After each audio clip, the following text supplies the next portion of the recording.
Morning, everyone. I am Natasha from Fans Infonet. I welcome you all for this GenAI workshop. Thank you for joining in a time. And sorry that we have to wait for a couple of minutes because we are still waiting for more participants to join. So this workshop is for 8 hours, split into 2 Saturdays.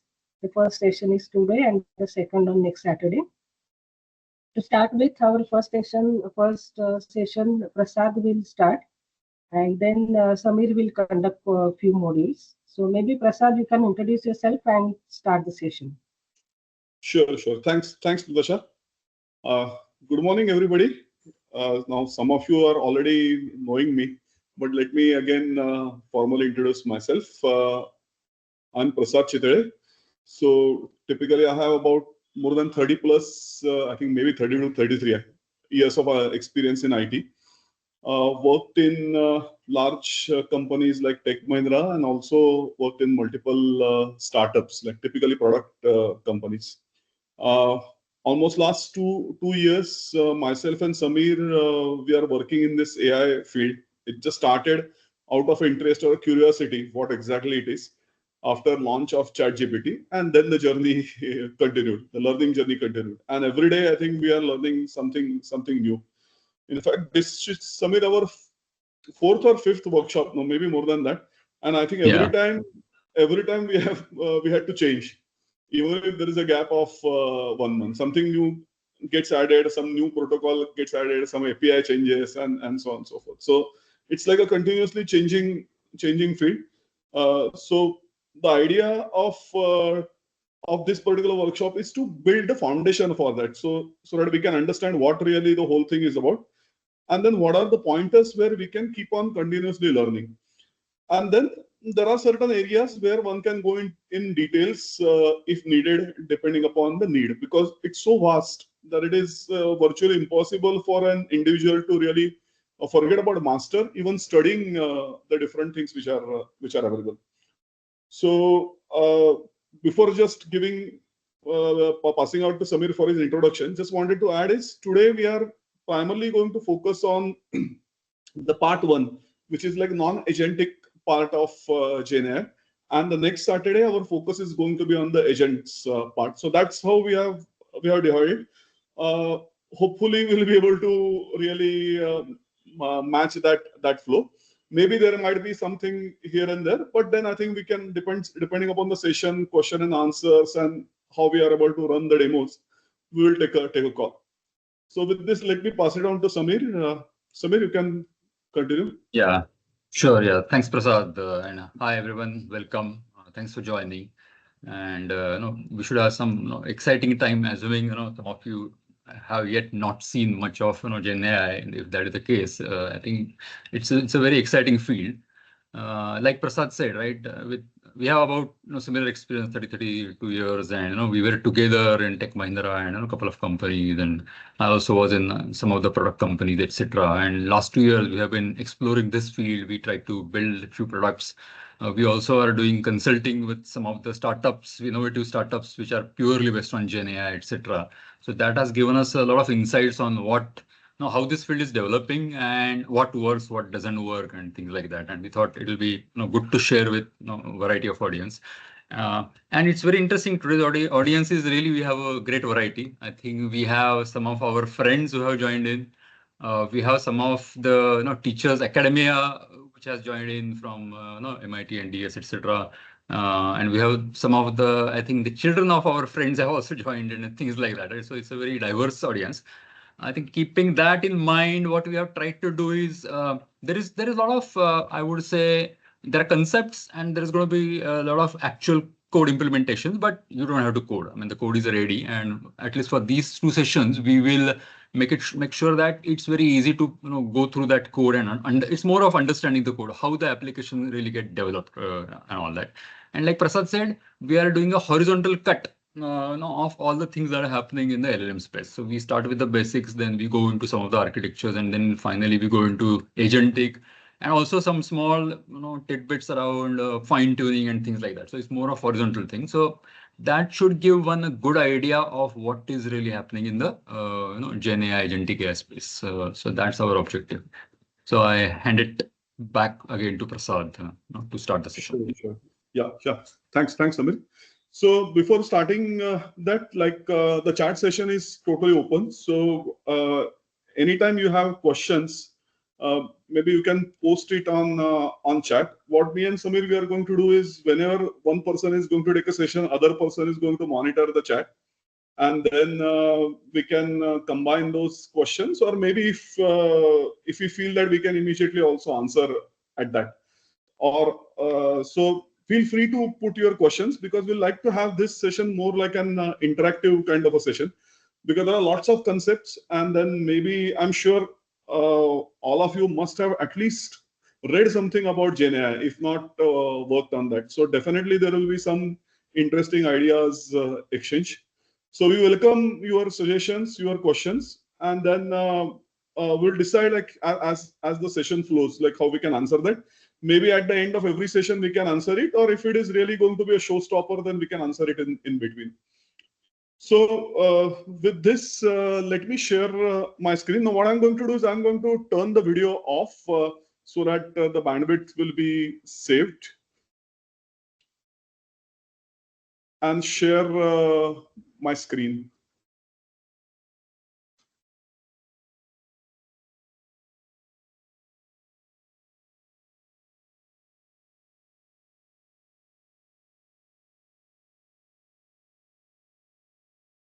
Okay, Samir, is the screen visible to you there? Yes, perfect. Yeah, it's visible. Yeah. So, okay, so let's start with a very simple one slide. Now I'm just going to stick to only this slide just as a start of the session slide, and then straight away going to jump into the GenAI part. So let's start with first a simple question. What is artificial intelligence or AI, which all of us are currently, we can't really ignore AI. It is there, part of our everyday life, whether it's whether we are a technical people, whether we are non-technical people, or maybe somebody who is not really connected with any of the tech world. Still, AI is going to be part of our day-to-day life. So what really AI is? So AI is nothing but a simulation of human intelligence by machines. So machines are going to be more and more intelligent. And then what machines are going to do? They are going to perform different tasks, like it could be learning, reasoning, problem solving, decision making, and many more. So almost like what today human is able to do by applying human intelligence, slowly machines have started doing that, and also in a very, very effective manner. But the key thing what we have to remember here for the entire this GenAI session, and also AI in general, is all this what machines are going to do, whether it's a reasoning, problem solving, learning, is without writing any explicit code for the same. So this is very, very important for the core artificial intelligence concept. Now, if you write a code, now we have been writing a lot of programs for many, many years. So if you write a good algorithm, then it will solve a problem. It will learn. It will even, you can also write a code to reason. But if you have a set of algorithms or set of programs where without writing any explicit code, if they are able to learn, reason, problem solving, decision making, or acting on something which they haven't seen it, then only really we are going into the artificial intelligence realm. Otherwise, we are not really talking about AI. We are talking about writing excellent programs, writing best algorithms, and so on and so forth. So all these tasks which machines are doing, like learning, reasoning, etc., key important part is without writing any explicit code. Now, this is the basic thing which all of us have to keep in mind. The moment if a machine has to write a specific code or explicit code to solve a problem, then we are not really talking about artificial intelligence. So this is the first base side, and that's the only thing which I'm going to talk about AI in general. And straight away now going to move into the generative AI world. Now, generative AI world is, let's first quickly understand what is generative AI. Now, some of you may be already aware of that. So what is generative AI? Generative means it generates or synthesizes new content. So what new content could be? It could be text, it could be image, audio, even video. So it can write essays, it can generate images, it can write songs, it can create an audio, video. But the key important part of this, it may not be seen or processed already by the machine or the algorithm. Now, this is very, very important. And this relates to my first slide without writing any explicit code. So it generates new content, which it may not have seen in the past. So this is something very similar to what probably humans are today very powerful or capable of doing that. They can compose songs, they can create an audio, video, and so on and so forth. But this is going to be done by the machine now. So that is something which is totally new. What as far as the AI world is concerned. Now, when I'm saying new, I'm talking about 3 years old. It is not really new. As far as this introduction is concerned, I'm saying that this is something which is new. So what really GenAI applications do? They take inputs in various forms. So it could be text, it could be, typically the text is going to be natural language. So it is not going to be your programming language or maybe a set of instructions. So it is going to be your normal natural language, which could be English or which also could be any other languages which it can understand. Or it could be images, it could be documents as an input. And then it returns responses in a variety of formats. So it could be, again, it can return us response in natural language, it can generate images, it can generate code, and many, many more. So it's like a black box. So inside that, there is very powerful brain of or GenAI brain. On one side, as an input, we can give natural languages, images, documents, videos, whatever is there as an input. Then some magic happens, and then it can generate your output, which could be again natural languages, images, code, and many, many more things. So that's what really GenAI is all about. Again, key thing to remember is this black box is not explicitly programmed to perform these tasks. So it is there. So there is something, definitely a program is there, but that is not explicitly written to generate a specific thing. So that is something which we have to keep in mind. So let's dig a little bit deeper. So generative AI is not new at all. It has been there for a good amount of time. Now I have put some examples which we have been using it, but we are not really aware that we have been using GenAI. The classic example is whenever we are doing a Google search, and when we start typing in a Google search bar, it starts suggesting you different search terms. Now, in a very, very early days, this was a very simple thing, is it will simply suggest whatever the other terms or terms which were there, or maybe the most probable word as far as its own database is concerned. So there was a specific algorithm. But now in Google search, typically all the terms which are coming, they are using GenAI algorithms to generate the possible terms which you can use or which you may be interested in searching in Google. Now, this was there for a good amount of time. Then the image which is there on the next to that is Siri. Now, those who are using iPhone. Now, Siri is there on iPhone for a good amount of time, and Siri was also using GenAI. Then the most important example of GenAI, in fact, the Google started its GenAI experimentation or GenAI investment by keeping these two things in mind. First is this completion. Second one is language translation. So you give input into one language and it translates into another language. So the key point which I wanted to make it here is that it is there for a good amount of time and we have been using it. Only thing is that we were not very much aware that behind the curtain, it was using generative AI.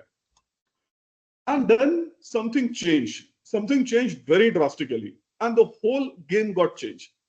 And that happened in 2022. And that's where everybody became suddenly aware of something new. And what is that day where the ChatGPT was launched?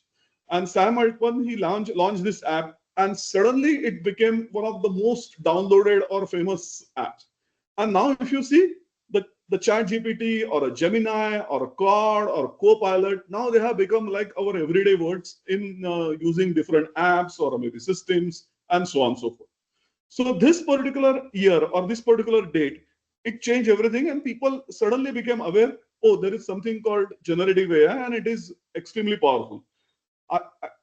Actually, it was there, very much there in our life, but we are not very much aware of that.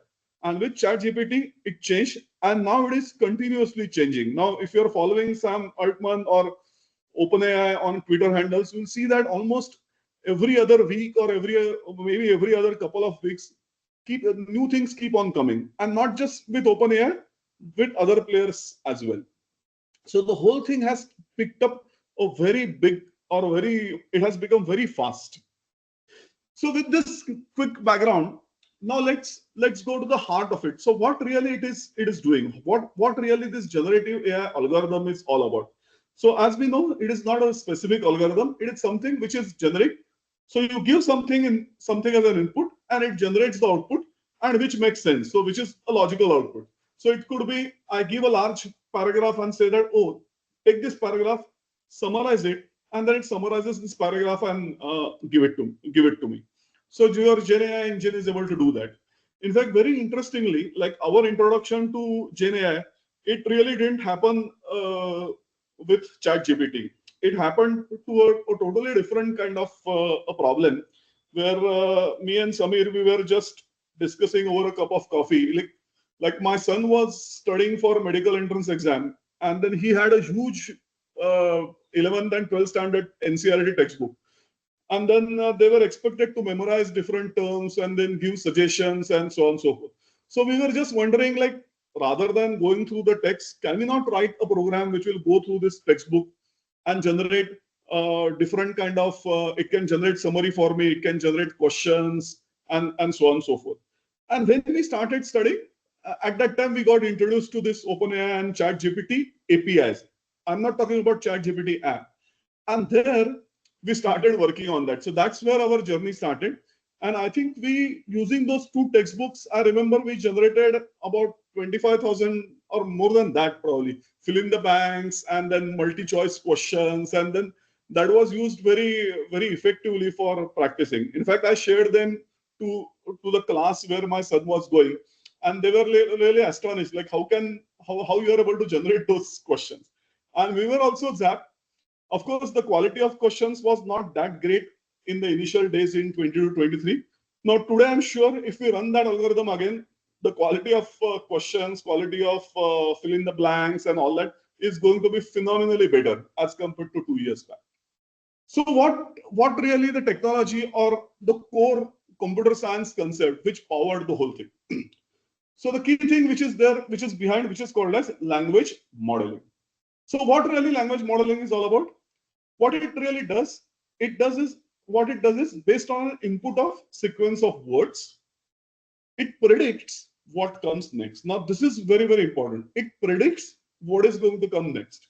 Now we can see here on the right hand side, like there is a statement. When it starts raining, I start thinking of ... So if I give this, then your language model is going to take this as an input, and then it will predict different terms. Now you can see on the right hand side the different terms like cozying up indoors, then smell of petrichor, childhood memories, nature's beauty, and so on and so forth. Many of these things can come, and then you can see some number which is attached to that. So these are nothing but the probability percentage which is there. So this is something which is going to be some sort of a prediction. If you give set of inputs or set of sequence words, or technical word, I can say that as a context, this language model, it predicts what really is going to come next. So that's the most fundamental aspect of this language model. And the whole thing is based upon this core concept. It sounds very simple, but it's fairly complex. And then there is a lot of AI technology has gone inside that. So what really this language model is about? A type of AI system which is designed to understand and generate human-like text. Now, this is the key important aspect of it. So those who have worked in natural language processing, they will be very much familiar of these parts. But in NLP, the key difference was that NLP, there were different algorithms to perform different tasks. Here, there is one model which can work on your human-like text. So what it really does, it recognizes the input patterns in language to predict it all. Next, it also interprets and also create the next text. So this is the core fundamental part. You've given an input, it simply provides the next term. Now, once you have a next term, you can append that next term, again go back to the left-hand side, give it as an input. Then it will generate the next part. And then you can keep on continuing until you are satisfied with the output.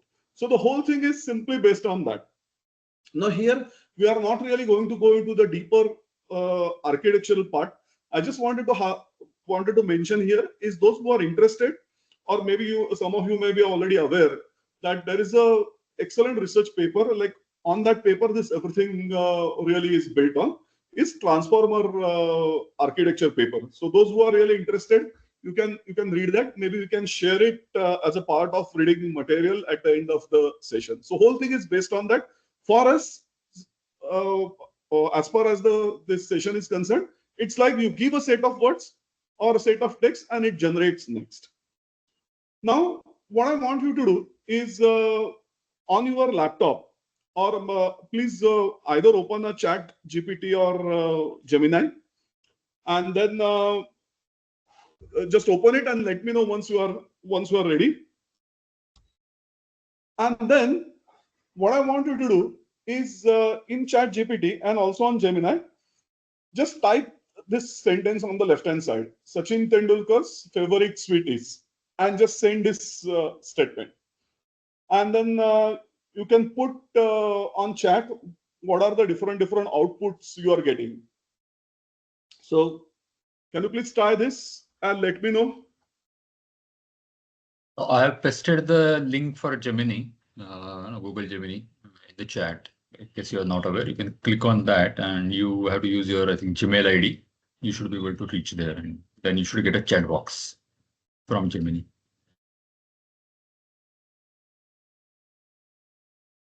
So start putting the output. You can also turn your mic on and also tell us. It says Modak. I got Puran Puri. What I else? tried on Gemini and ChatGPT both. It says Puran Puri only. Oh, so at least they are agreeing on something. Yeah. I got Puran I Puri, got Modak, I got Tirgul, I Laddu. got I got Vada Pav. But It says includes. Okay. okay. So the key thing here is what we need to understand is this. And in fact, you may have also noticed that it has not really output only Modak or a Puran Puri. It may have also put some additional text into that. Now, if you can see on the screen, like when I type this, like Sachin Tendulkar's favorite sweet is Modak, and then all that other text which it has generated. In fact, this is a common feedback which is there for OpenAI and Gemini typically, or in generative GenAI in general, is when you ask certain question, you are expecting very small answer, but it emits a lot of additional text. Many times you may not be really interested in that text, but this is one observation which is there, and many of the scientists have also raised or gave this feedback on that. In fact, there is a very excellent video which we will share as a part of this session notes, and maybe when you get time, you can have a look at that, where that lady has really gone through that and demonstrated like how even OpenAI model can generate something which you are not really asked for. So key thing which we have to remember is that whenever we give an input, depending upon when we are giving it that input, there is no guarantee that always exactly same answer will come out. So sometimes it may give modak, sometimes it may give gulab jam, shrikhand, ice cream, whatever. Now I just put some sweet names here. The key thing which we have to understand is that what really this generative AI algorithm has done, it has taken this input, Sachin Tendulkar's favorite sweet is, given to this wonderful algorithm, and then it has generated the set of terms with different possibilities. And then what it really does, it randomly picks up one term from that. So maybe if there are two terms which are qualifying, maybe Modak and Puran Puri is qualifying. So sometimes it may pick up Modak, sometimes it may pick up Puran Puri.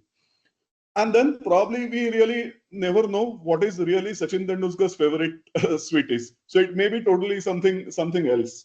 So key thing which we have to understand here with this small quick experiment is whatever it generates, it is based on the set of probable terms which are there. So it's not an exact fact. So depending upon whatever the input which has been given to this GenAI model, it will generate out of whatever the possible terms. So it may pick up from 2-3 terms and it will tell you one term. So that's why you have to be also careful what really you are generating from GenAI. So this is something, a quick example to keep this fact in mind. Okay. So let's quickly summarize what really the different capabilities of language models. So first, as we have understood, what really language model is, it predicts and generates text based on the context. So whatever context you are giving, it will generate. So it has understood the context, what Sachin Tendulkar's favorite sweet is, and it has generated something based on that. So it will not generate, let's say, a Samsung or Apple phone when you ask what is Sachin's favorite sweet is. So definitely that context is understood by the model. Key thing is it predicts outcomes using probability tables of options. So based on a table, it could be different probability percentage. Maybe Modak has 80%, Puran Puri has 70%, Gulab Jam maybe 60%. And there may be a line. So anything about 60% can be picked up. So it will simply pick up randomly from the whatever the 3 ones which are greater than 60. So that's why sometimes Gulab Jam will come, sometimes Puran Puri come, and so on and so forth. So that's what the second point is, random selection. It selects randomly from tokens above a probability threshold. So there is a random selection. So this is very, very important part. Now, whenever we are firing a query into a database, we never get any random output. When you are, it totally depends upon whatever the relational data which is there in your table. But here it is different. Here I'm giving you a set of input, and based on probabilities, it will pick up something. So this thing we have to keep in mind. Then it has contextual understanding. So basically it differentiates meanings based on the context. So maybe whenever I'm talking about a bank, so it could be a financial institution or it could be a river bank. So my input text is about when I'm talking about maybe investment or banking and so on and so forth. So the next token which is going to get generated, which will be based on that. Or maybe if I'm talking about, let's say, riverbank development or pollution at the riverbank and so on and so forth, then it will generate in that particular context. So this contextual understanding is one of the most important capability of this language model. And then not only it can generate, but it can also generate simple tokens, but it can also perform a lot of complex tasks. Like it can summarize, it can take a large set of text, maybe 2-3 pages, and then summarize into, let's say, 10-15 lines, and maybe convert it into from one language to another language. Again, this is one of the most powerful thing, and also an excellent learning tool as well. Now there is a site or an app called as notebook.google. Now that is something which is very powerful. Now, if again we'll put a link at the end of the session, or some of you might have already played with that. Now in that, when you give a particular, let's say, a PDF, and then what it does, it literally generates a podcast based on that PDF, a small podcast. So maybe let's say if I give a 100-page PDF, it could be about the transformer architecture or any other document which I may have uploaded, and it generates an excellent podcast. So almost like 2 people are talking with each other based on whatever PDF which we have uploaded. Now this I have seen students using it very, very effectively in their day-to-day studies. So what they really do is, rather than going through the 100-page document at first, they generate this podcast, listen it 2-3 times, and then they go back and learn that PDF. So the understanding of the topic becomes much more clear. Plus it also has this mind map and so on and so forth, lots of interesting features. So key thing is, using this powerful technology, language model, you can do a lot of complex tasks, but at the root of it, it's nothing but prediction of token. So that's the very important capability of that. Now, lastly, very quickly, let me summarize what are the different applications which people are building using this technology.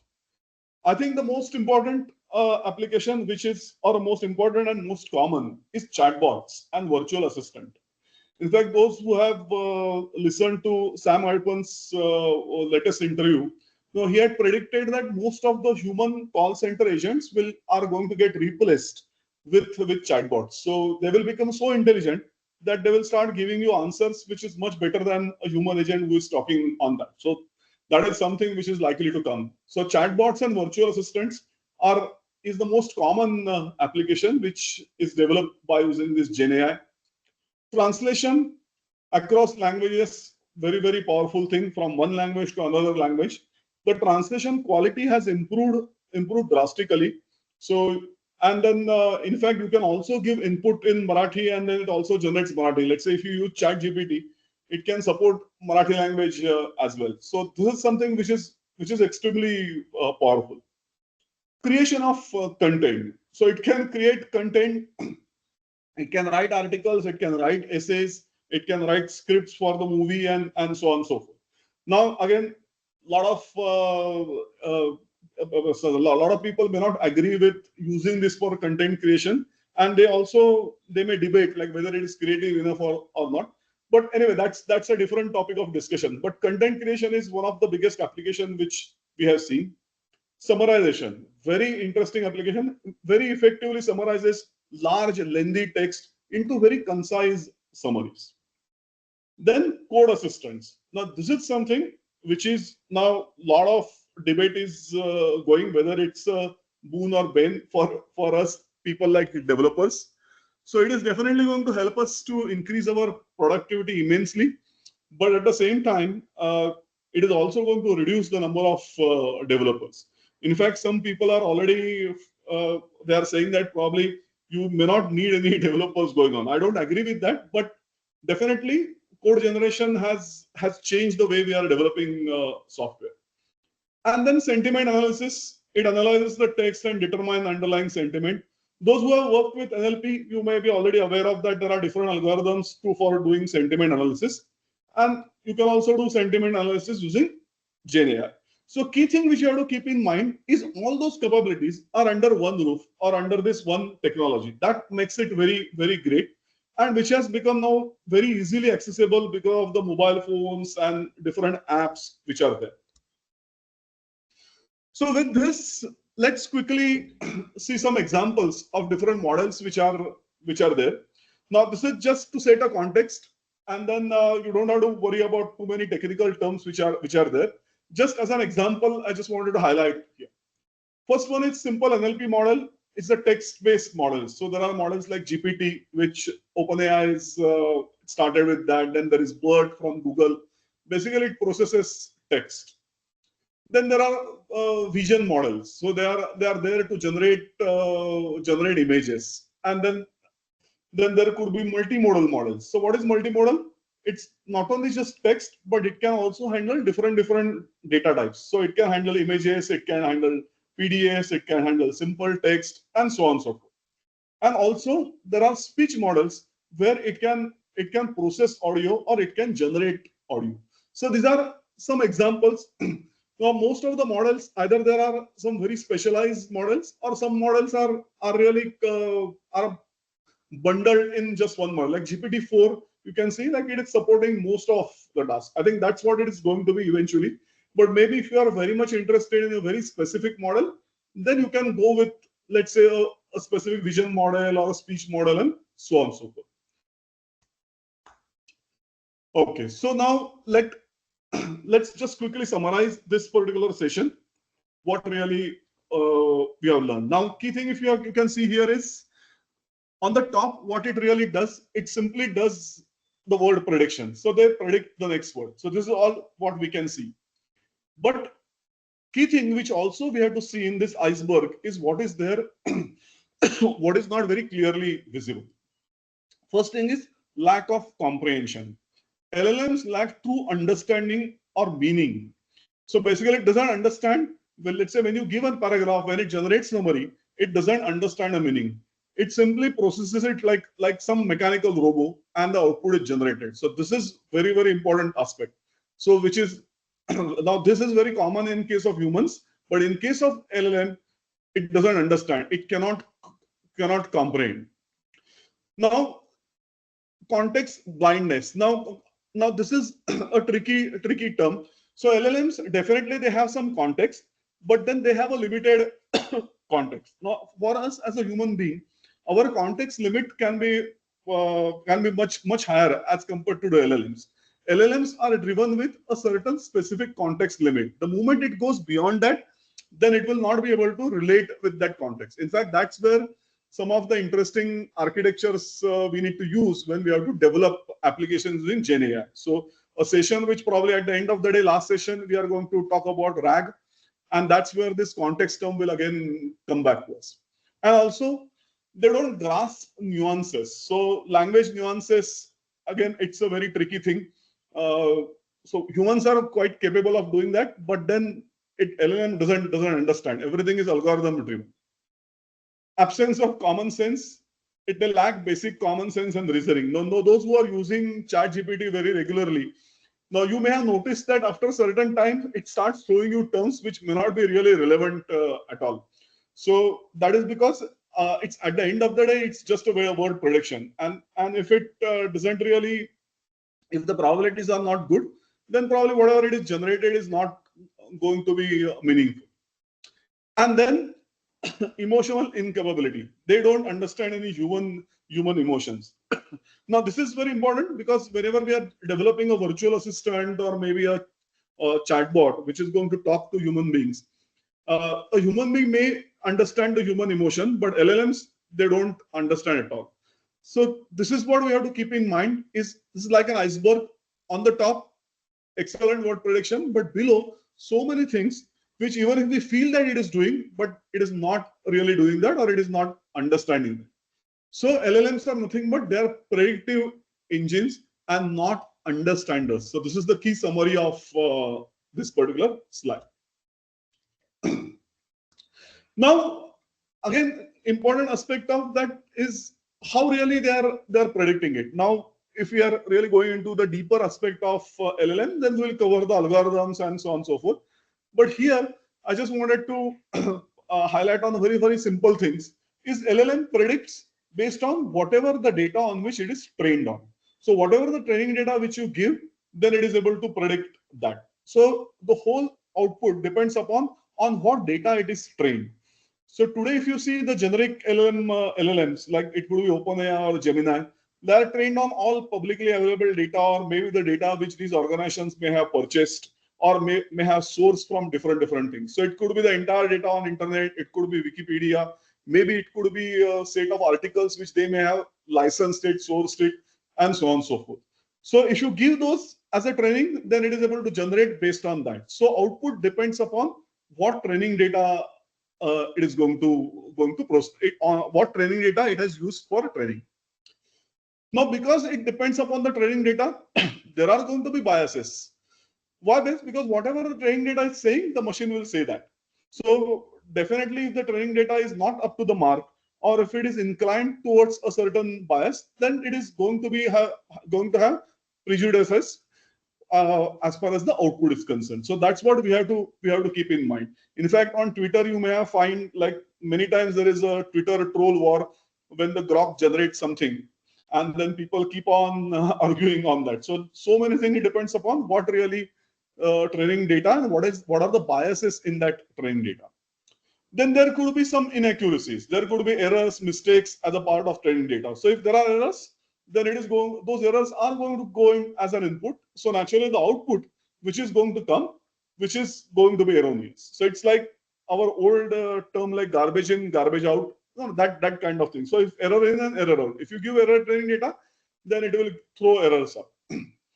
And then there is also a possibility that there could be a harmful content as a part of training data. Now, if you are sourcing everything which is available on internet, there is a good possibility that the internet data, there are going to be a lot of content which is going to be harmful. It could be maybe a recipe for building a bomb and so on and so forth.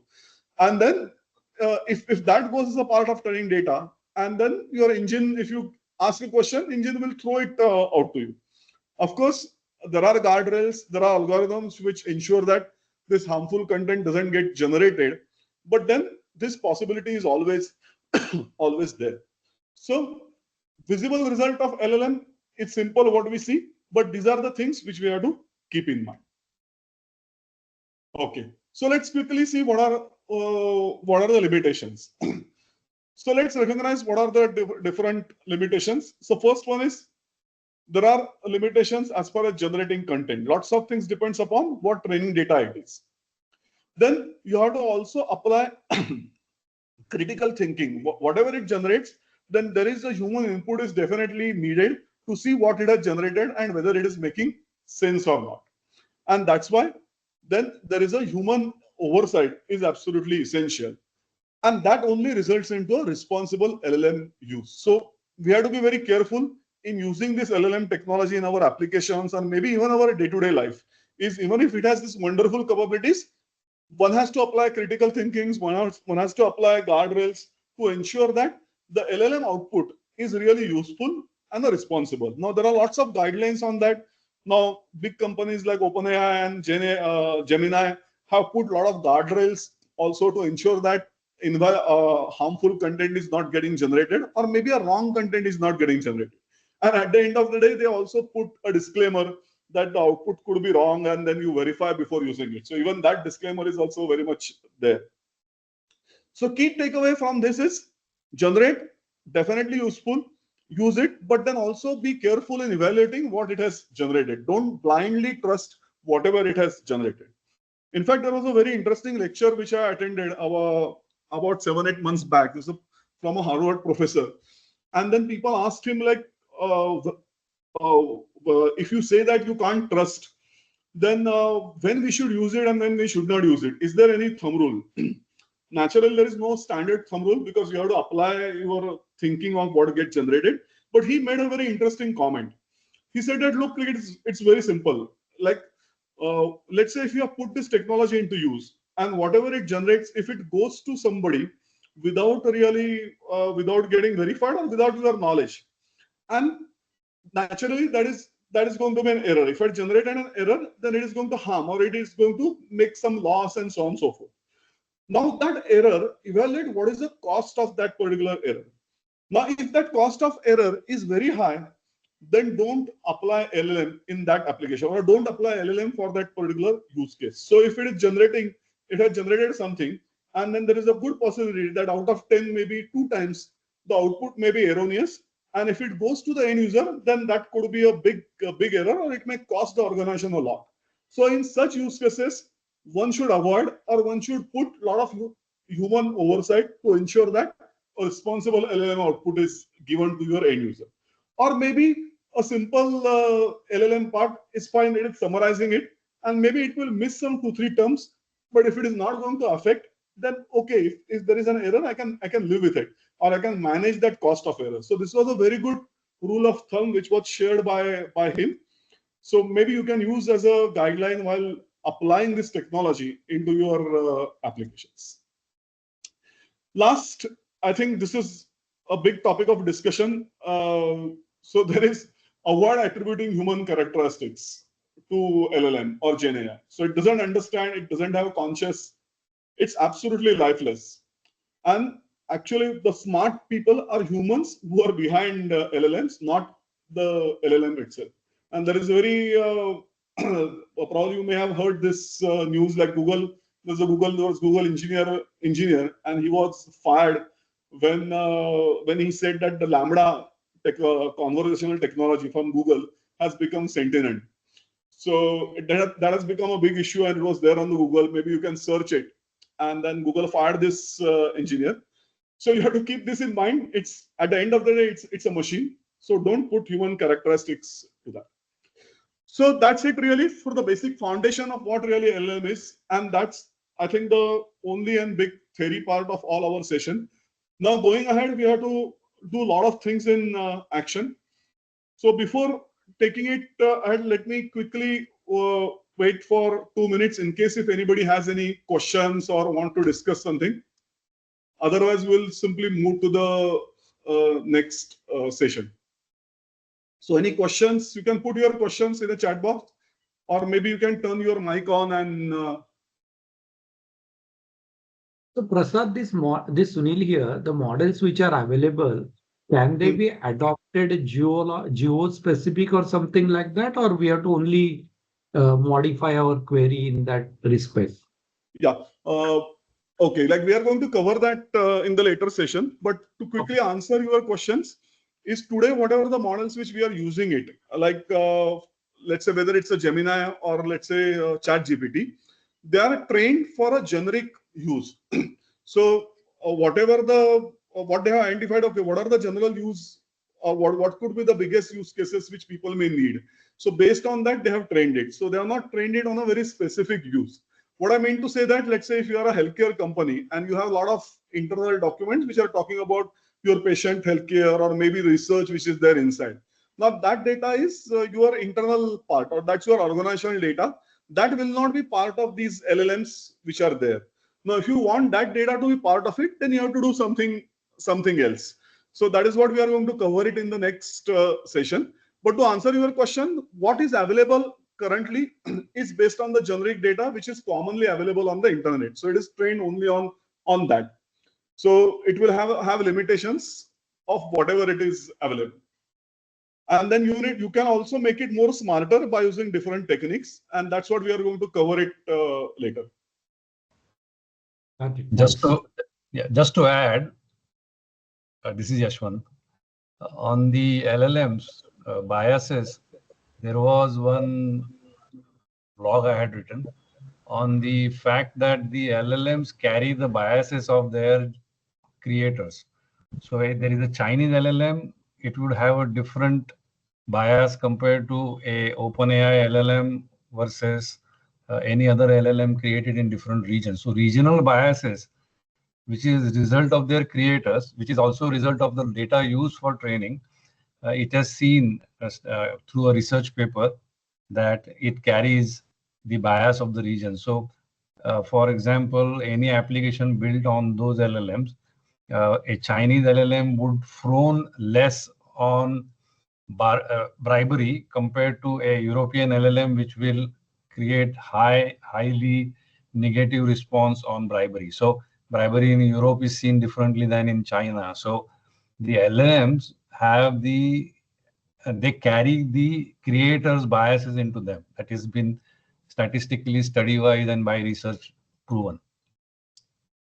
Yeah, excellent point. Excellent point. And Yashwant, if the blog is kind of open blog, feel free to share it in the chat. I will. Yeah. Prasad, this is Ajay. I think second last slide, you've mentioned human oversight.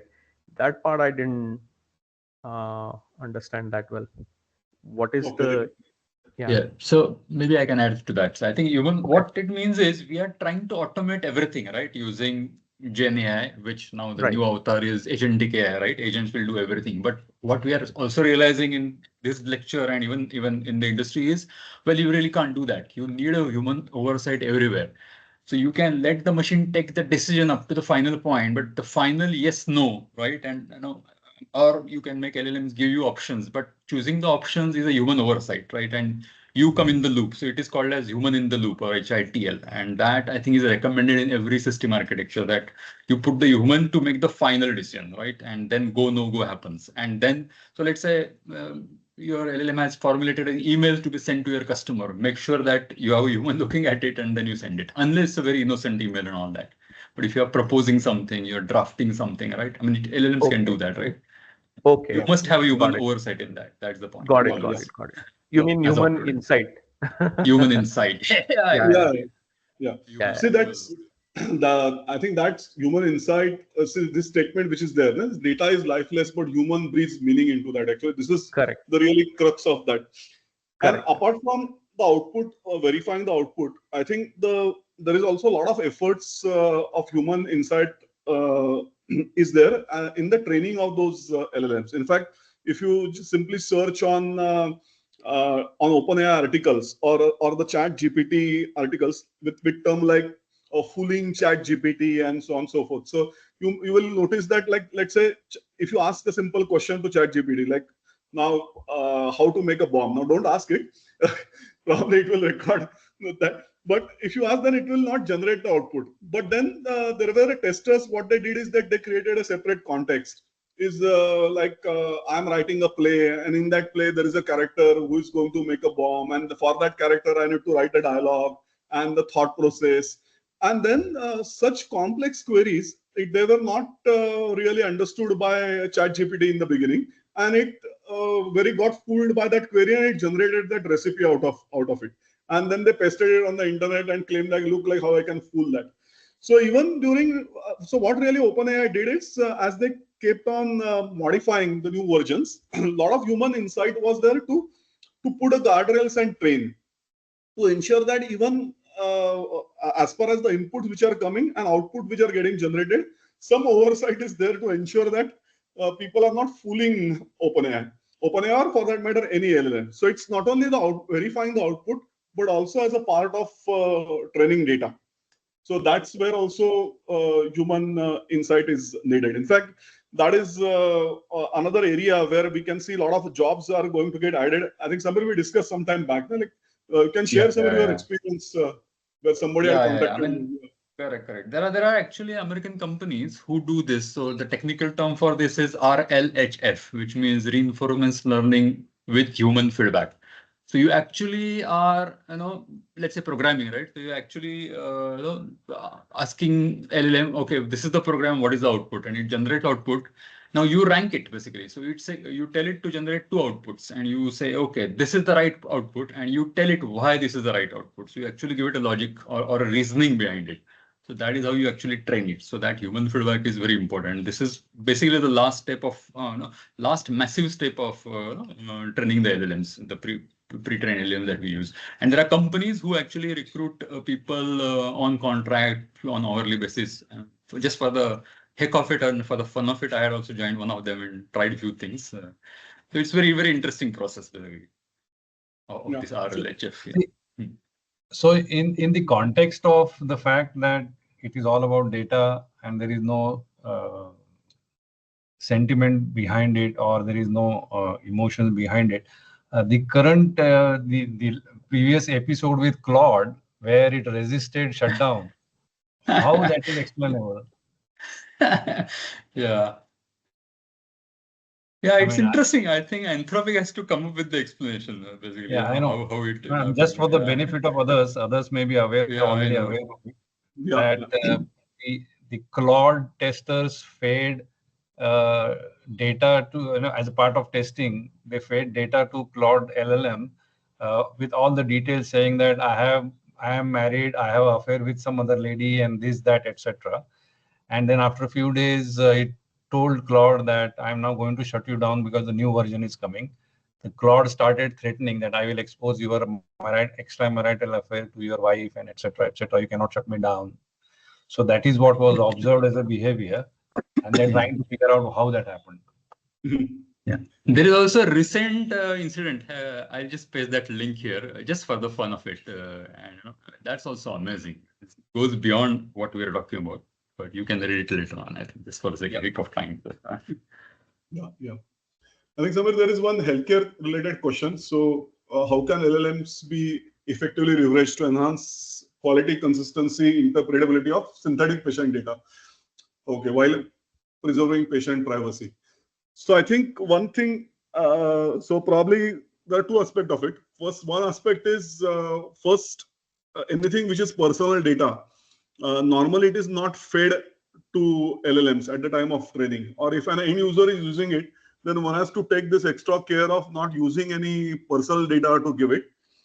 But at the same time, there are certain algorithms, like, in fact, the application needs to take care of that, where they scrub the data out before giving it to LLMs. Yeah, so that's called it's called anonymization. So you actually do anonymization of the personal data. So it looks like a real data, but the names are fake. I mean, there are 2-3 ways of doing it. So if you have John, you replace it with Paul, or you replace John with JJJ, whatever. And I think with LLM, you're replacing it with alternative names, alternative synthetically generated names, which is an anonymization process is the way. You replace the credit card similarly, you replace the date of birth similarly. You vary them a little bit. But you still want to maintain that data because maybe the decision making that LLM does is based on the data and stuff like that, right? So you don't completely scrub it, but you basically anonymize it. That's the technique that we are using. So one can remove the critical details of patients' privacy data actually, and then use it for. So that's the standard way of doing that. Then you can use it for support system. In fact, even the simple chat GPT, if you can ask a question, like if you give us a set of symptoms and the kind of diagnostic steps which is giving, which is, I think people claim that it is better than the doctors who are practicing for long time. And but very interestingly, this question was asked to Sam Altman, is whether you will trust that, and he himself said that no, I will not trust that. I will trust a doctor more, even if the output may be better. Yeah. I think last week only in his interview he mentioned about this. Yeah. Yes. Thank you, sir. Yeah. Okay. Fine. So so shall we move to next session, Samir? I think let's move on because I think we are probably behind by maybe 20 minutes. We are behind, sir. Yeah. Okay. But so that's okay. I think it's important. It's very important that we do these discussions. Otherwise, yeah, I think there's no fun without that. We won't be able to share what we know and all that. So, in fact, we learned a lot of things every time we learn from our previous session, and then we realized that too many technical architectural diagrams are becoming counterproductive. So we decided to replace them with more discussions. Discussions were more helpful. That's what we realized actually. So we'll keep on continuing with that. So I think what now for this next session, what we need, it is going to be a hands-on session. So we're going to try different things. So I believe I have shared one link. Let me see whether it is.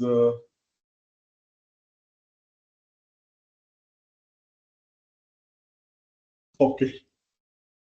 So let me copy and paste it here again.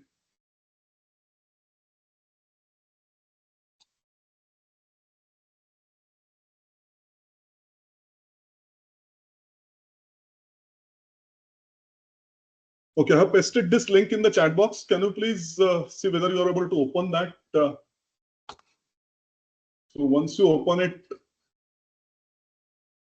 you should see these folders like notebooks, prompts, and one Word document.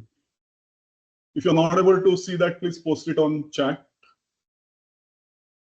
We are able to see. Okay.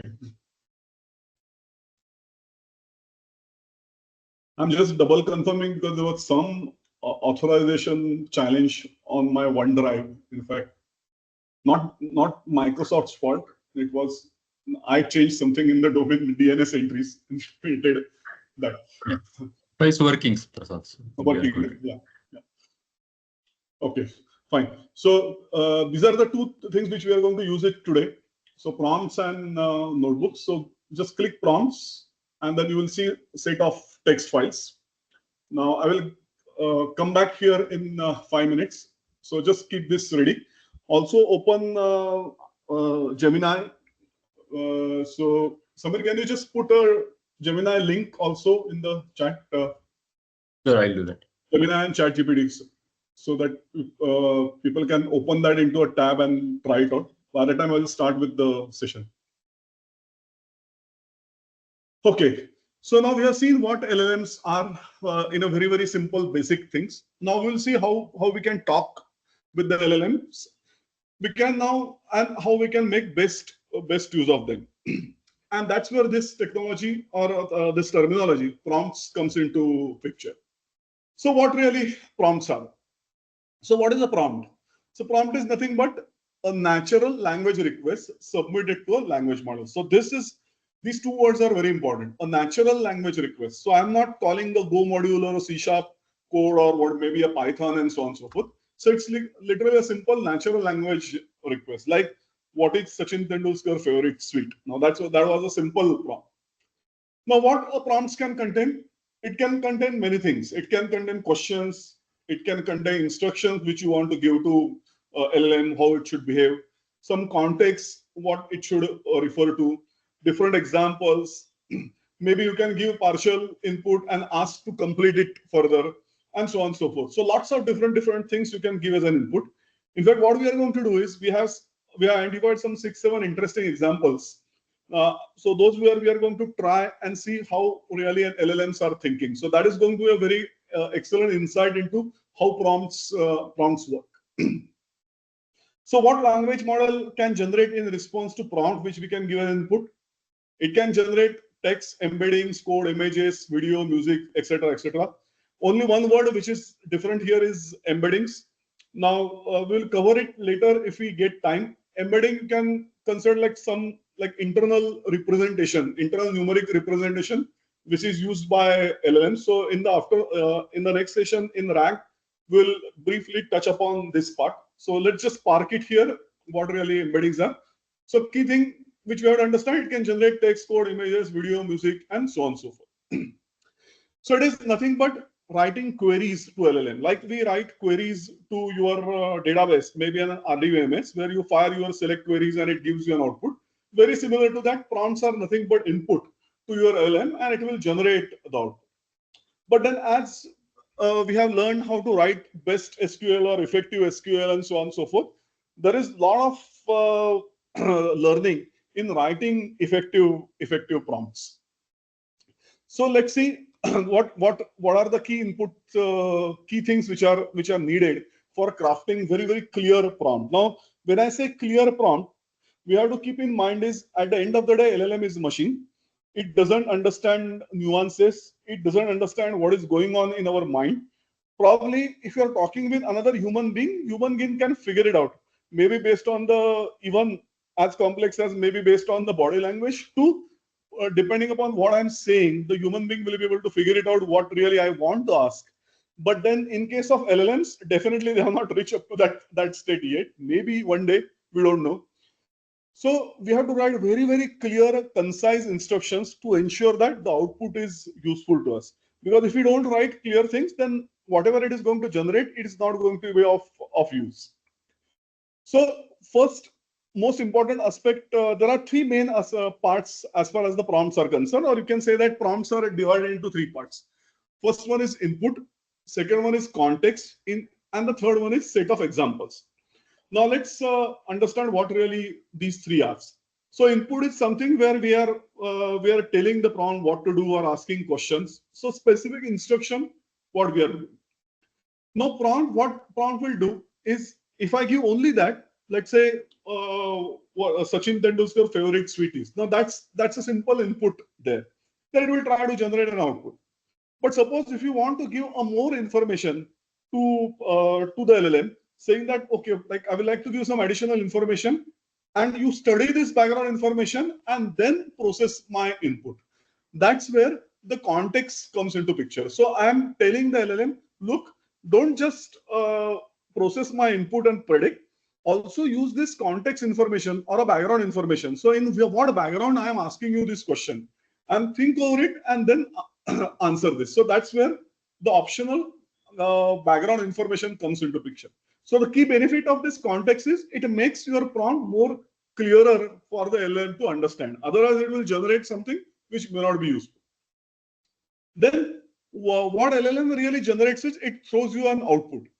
Now, whenever you are going to see the output, probably you may feel that it has generated something, but probably it would have been better if it was generated in this particular format, or I will like in a bulleted list, or maybe I will like in a little different textual style. So the best way to tell the LLM is, okay, here is my input, here is a context, which is again optional, and here are set of examples. So for example, if I give this input, then you should give output in this manner. And that way you can give one set of examples as an input to your LLM.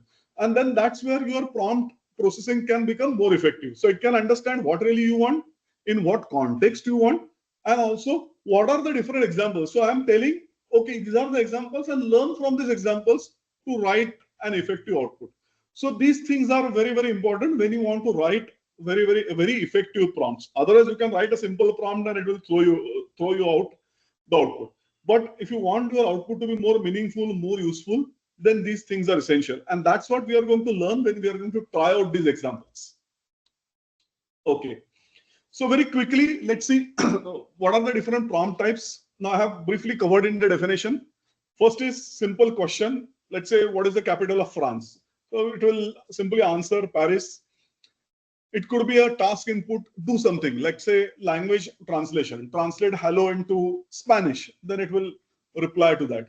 So basically, these are the different instruction types which I'm giving. It's like not exactly comparison, but it's like in your SQL, there is a select, insert, update, different types of SQL, very something like that. So there is a question, there is a task, then there could be entity input. Entity is like, let's say I have given a large paragraph and you summarize it. So I'm taking that large input and generating a summary out of it. So I'm giving some input data to that rather than asking only giving a task or a question. Or maybe simple completion. I have given a statement and then complete the next word. So Sachin Tendulkar's favorite sweet is dash, whatever. So these are the very simple types of prompts. But then as we use multiple things, as we add context, as we add examples, things start to really become more and more complex. And that's what we are going to look about these prompts in action. So let's open Gemini or ChatGPT, whichever you are familiar. Somebody which you have pasted, what, Gemini? So I'll open the same thing. Yeah, Gemini, because I think everybody will have access to it. Everybody will have GPT, access. You know, sometimes to keys and all that, logins and whatnot, right? So best is Gemini.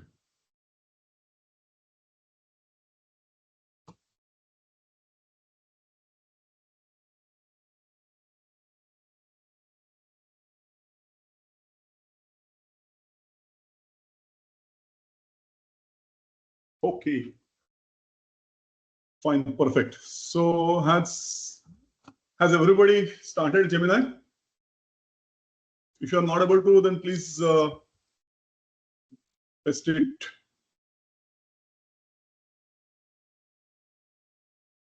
Yeah. Okay, great. So let me go back to our link. Okay, so here you can see this homework.txt. Just open that. Let's just go through that. So what I was saying, I'm Prasad, first year MBBS student. I have home assignment on my visit to a blood bank. I had visited Sasun Hospital, blood bank on whatever 25th, and then a lot of other details are there. I took notes, however I lost. So now what I'm really giving here is I'm giving more context to my prompt. And then I'm telling an action, telling a task, please write a home assignment covering my blood bank visit. But then I'm also giving some more input, like assignment should be in concise format with some interesting observations, also add some interesting interaction with the lab management. So now what we are really going to see here is based on this input, how creative the LLMs are going to be. So just copy this and fire it in Gemini.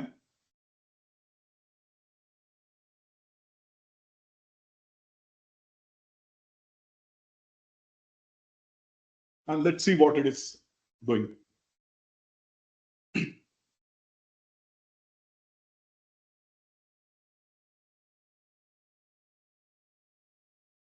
Just go through the output.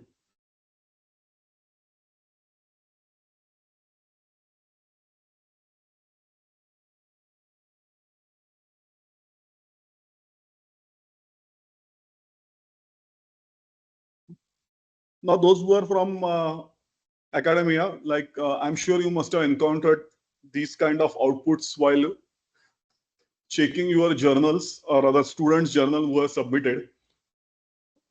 They will generate these home assignments using ChatGPT and then write it.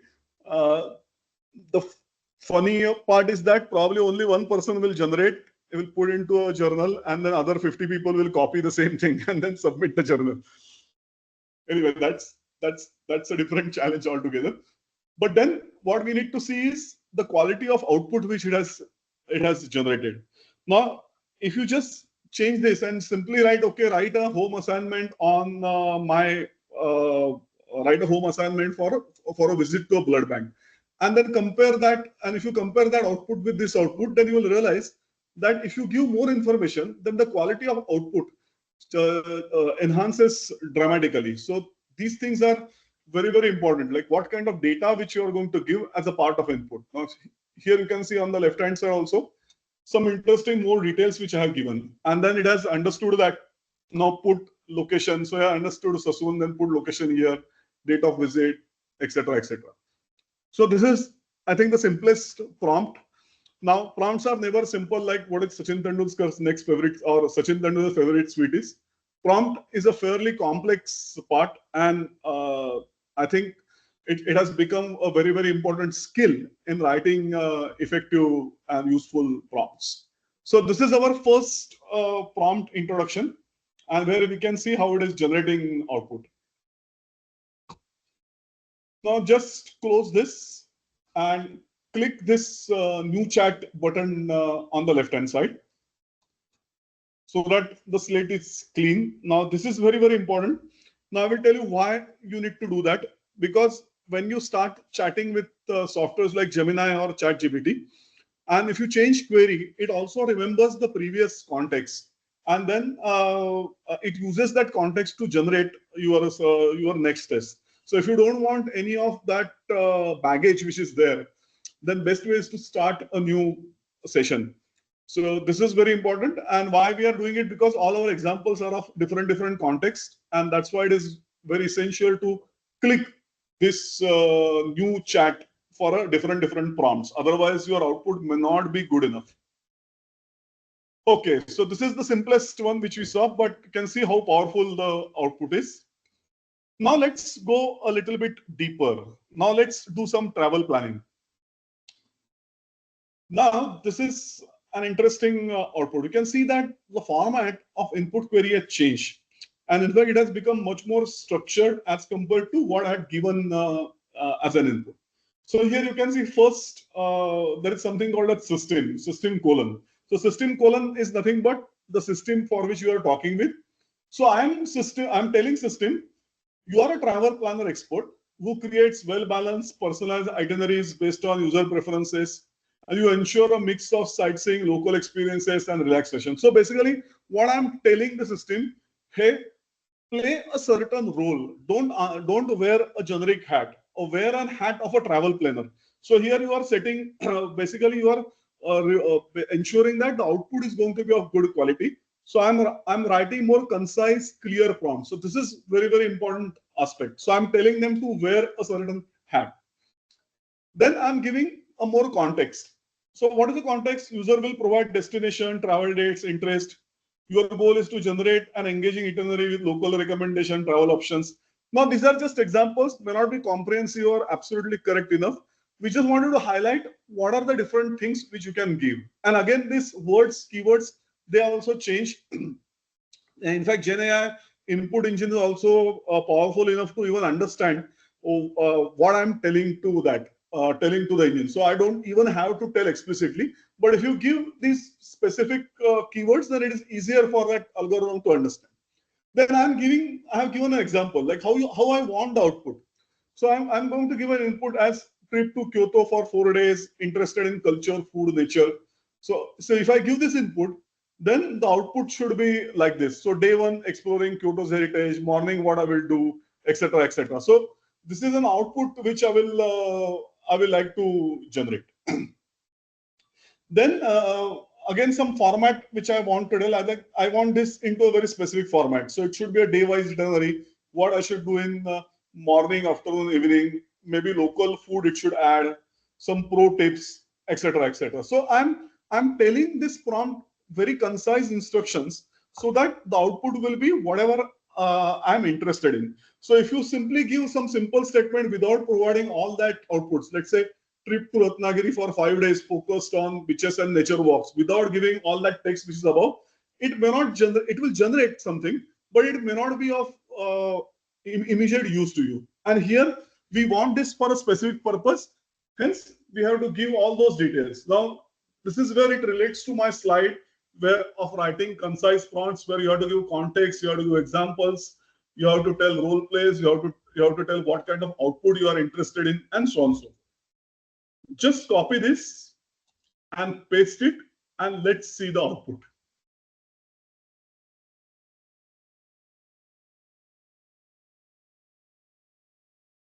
So you can see there I have given all those details.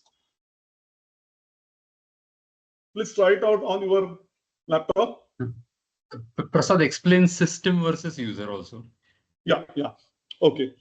So system and user. So user is you, who is a user who is going to give a task or a question, and system is the LLM model or somebody who is going to wear that hat and answer in that particular. So it's like a role play.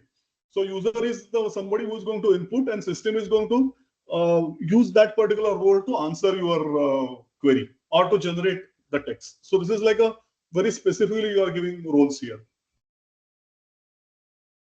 So now you can see it has generated this summary: 5-day coastal escape, whatever, morning, afternoon, evening, etc., day 2, day 3.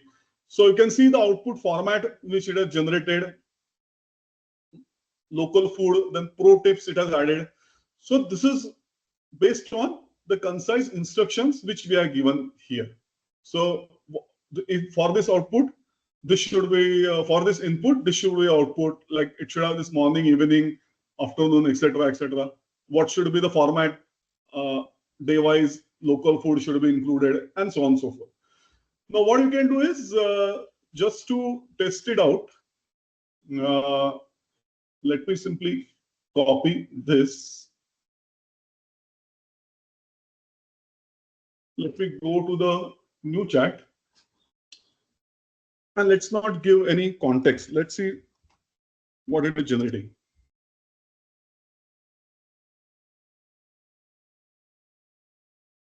It doesn't remember that context looks like. But you can see the pro tips have vanished. Morning, evening, it has added. So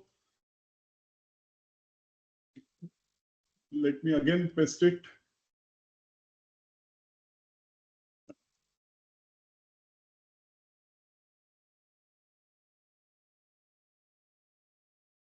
Now you can play with that. So for a different inputs, it will generate a little different part. The outputs may change, the formats may change. Now you can see something like getting around got added. So this is all based on this probability game. So every time something new will come, and if you are writing a specific program, or if you are there is a virtual agent which is supposed to answer in a specific format only, then your end user may not be happy about it. So that's where you are specifying the output format, specifying what really one should cover, what it should not cover. If you give that as a context, then the output is going to be more likely to be in the format which you are expected with. So we are simply reducing the what you can say the randomness of next token generation. So you can play with it later, but you can see the power of LLM generation, but with context and the role play. So this is something which is very, very important aspect of. Now the engines have become very intelligent, so they can deduce the what kind of expertise is required and so on and so forth. But then still you can see the output changes if you give more context, more examples, and so on and so forth. So let me clear this again and go back. Okay, so let's go to, now let's make things little complex. Okay.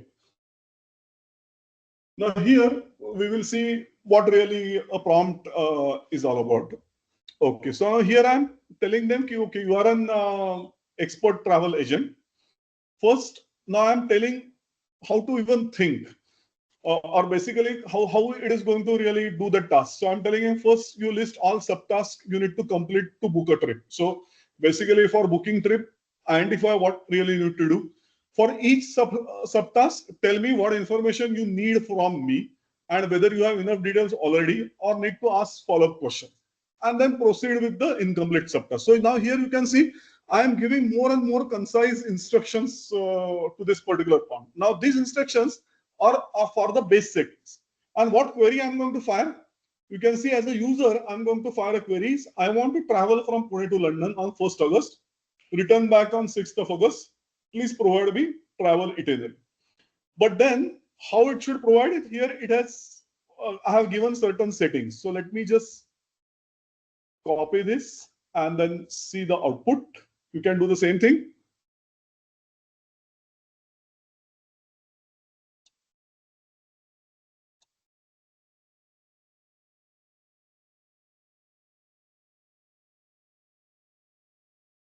Now let's see the output.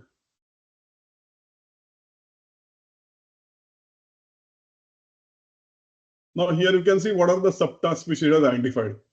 So there are flights, hotels, visas, And then what information, now you can see here I have given this information, like I want to go from Pune to London, departure date, return date. So information I have, information I need none. So it has got all the information which it needs to provide these subtasks. Now these steps are very important for us to understand. Now there is a very specific reason why we have crafted these prompts, because as we go into more and more automation of this, then let's say typically in the agentic part, which we are going to cover, writing effective prompts becomes more and more important. Then you can see for the hotels, now here you can see for hotels, finding accommodation. Now it knows what is check-in, check-out, but it doesn't know the number of adults, children, any preferences, price range, etc. So it has clearly identified what is missing, and then so on, so forth. And then the further details are there. So this is now now it has listed the flights. Now you can see it has gone to Google Flights to fetch that data. And then it has made this query to Google Flights and got it. Now this particular data is not part of LLM. Your LLM is definitely not trained on the data which is future data. So at this part, it has gone out and fetched it and then combined its output. So this is how you can write a very effective prompt. But here we are giving a little bit more details to our prompt. So asking them for subtask and so on and so forth. So a little different type of it. Just park it. Essentially, we Yeah. are trying to exploit the power of the latest LLMs, right? Which can actually kind of thing. I mean, they can plan. So if you ask a question, they don't directly go and do a text matching and parade the words immediately. They actually plan it out. So they think, oh, okay, if you want to do a flight, what all could be involved? I mean, it's like asking a question to yourself. In fact, human thinking process is like that, right? So that is what is going inside. So when you are nudging it with a very specific prompt like this, you are actually telling it, hey, you do the planning, you come up with the subtasks, and let me know what are your subtasks, basically, how you want to execute. So, and of course, then you can take a look at it and say, well, okay, that's fine, fine tune, don't do this subtask, or I'm not interested in cab travel, or whatever it is, right? And that's how you can fine tune. So you got to know how the LLMs are actually planning a little bit more complicated tasks, which is overarching, right? There are many things involved, essentially. Yeah. So let's modify this a little bit. So let me click new chat, go back.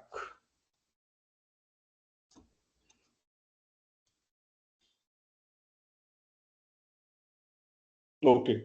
Now let's see what that prompt is. Now I think Samir, here the key thing which we added is this, like explaining your reasoning at each stage. Reasoning, exactly. Why? And So, exactly why you are doing it this way. So why that is you are the doing that? critical So one. what is the thought which is there in your mind? So we are asking LLM to give you reasoning for that. Now this is something which got added in the recent models. Earlier models, this was not there. Yeah. Correct. So I'm also asking for reasoning for each stage. So otherwise it is similar to what it was. So now let's just fire this prompt.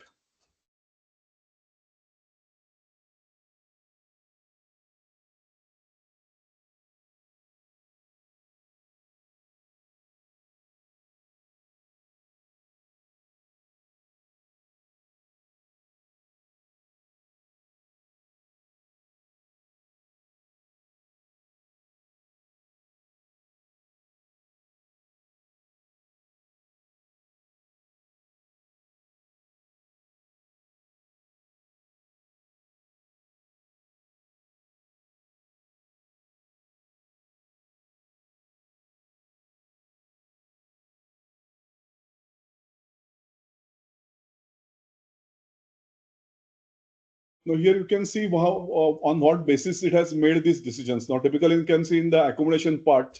So it has made this assumption and then it has given an option. So it is giving you more details, like on what basis it has given this output. So a little different. So basically you are giving a more, basically it is telling you on what basis it has generated that.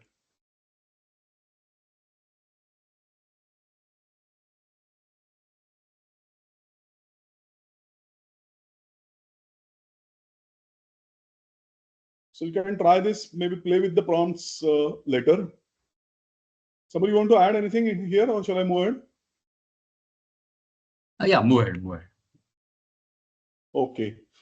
Now let's go into a further little complex part. Okay, so now this is a common puzzle which all of us are aware of. I'm sure you must have heard about it. So give you a challenge. Now here I'm giving some settings to the prompt. So basically it is, I would like to even understand while solving this puzzle, what are the different clear logical steps which you took, and then what was your thinking, and so on and so forth. So basically I'm not asking the LLM just to even solve that puzzle, but give me detailed steps how you went about it. So how you came to the conclusion. And you can see the puzzle. This is like our classic puzzle. For farmer has a fox, chicken, and bag of grain, needs to cross a river, etc., etc. So let's just copy that, paste it, and see what is happening.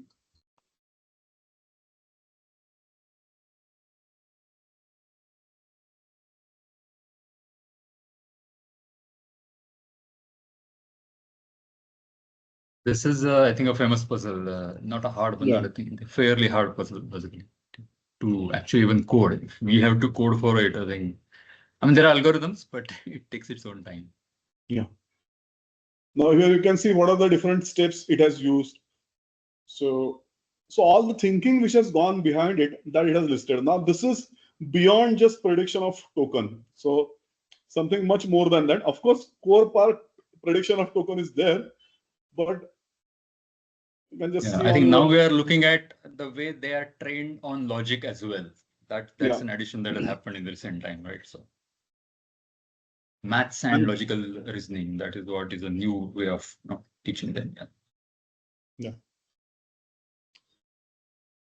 And the solution. So the solution is the 7-step solution. So ideally, instead of just throwing this solution, we have asked that to give all those, like how you arrived into that. So this is like a typical, what they call it as chain of thoughts. So how really they are thinking, or what thought process has gone behind in coming up with this output. Now I am a programmer, so let me give an instruction. You also can try the same instruction. You all.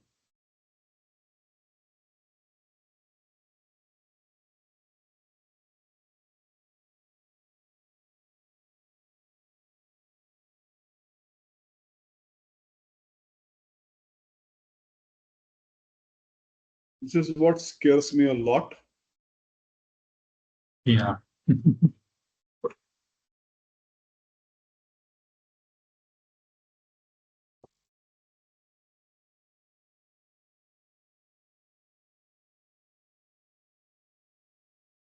Python code is ready. You can, those who have generated can just export it to Colab.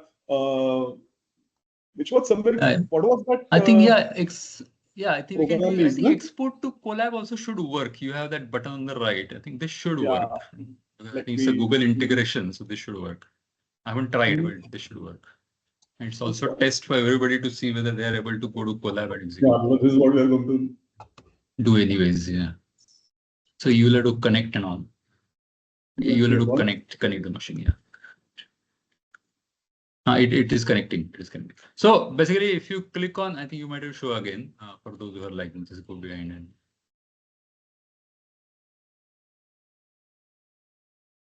Essentially, it generates a code, and Google Gemini has an integration with the Colab environment, which we are going to use anyways in the next session. So it takes your code there, and when you say execute, it actually allocates some machine to you. On the right-hand side, you can see there is a RAM and a disk allocated, and then it will start executing. And then it is asking you, it is asking you a question also, Prasad, which item do you want to take? Yeah. So now again, you have to give more concise instructions.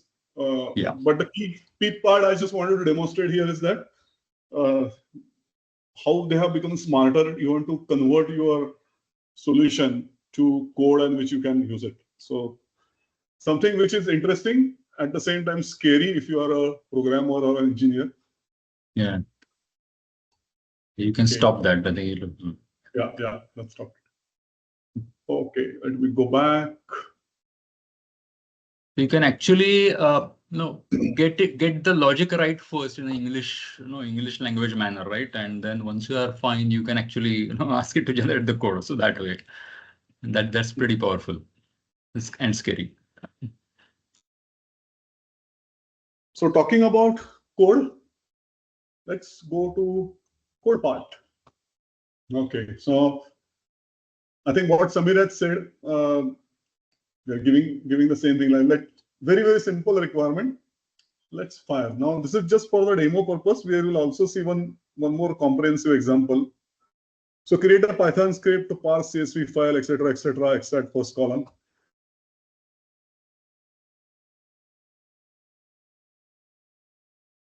You can see it has generated this. Now for report writing and CSV, now I remember like in the company where I'm associated with, we had to generate some 15 reports based on a standard RDBMS. Normally, it would have taken at least 1.5 months to 2 months. After giving the table structure and all that, and we literally managed to complete the task not more than a week. So it was a very great productivity improvement and also very few programming errors. So I think we can use very effectively for generating code and then using it. So you can try that. Maybe you can also try the next example, which is so this is just a simple example we have taken. So maybe you can. Oops, what happened? I have also pasted one simple, online Python compiler where generated a Python code. You can just copy paste there. So that also you can show Prasad. Yeah, I pasted the link. So okay, let's see. Let's generate this and paste it. Generate this, and yeah, I can copy the code and take it to that compiler. There are many compilers, but yeah, here you can just copy the whole code. This is Sudoku solver. It's always tricky because Sudoku involves a backtracking logic because you have to go through a path and the path fails, then you have to backtrack and start from there and discover alternative path. So it has implemented that as well. Yeah, program is correct.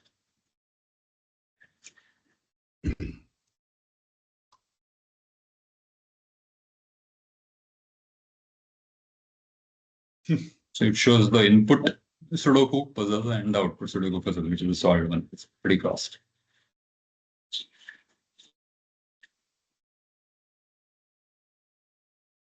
Cool. So let's go back. Okay, let me go back to prompts, and now we'll see one more interesting prompt, and we'll also see an example of that later. Okay. So here you can see a further interesting prompt. What we have done is there is a table, there is a schema, relational database schema. So given the following SQL tables, your job is to write queries given a user's request. So this is a persona I'm telling system what you are supposed to do. Now here I have given a context, and what is my context? Context is this table structure. And then there is a user is going to fire this query, write an SQL query which computes the average total value of all orders on a particular date. So let me just take this and fire. You can do the same thing.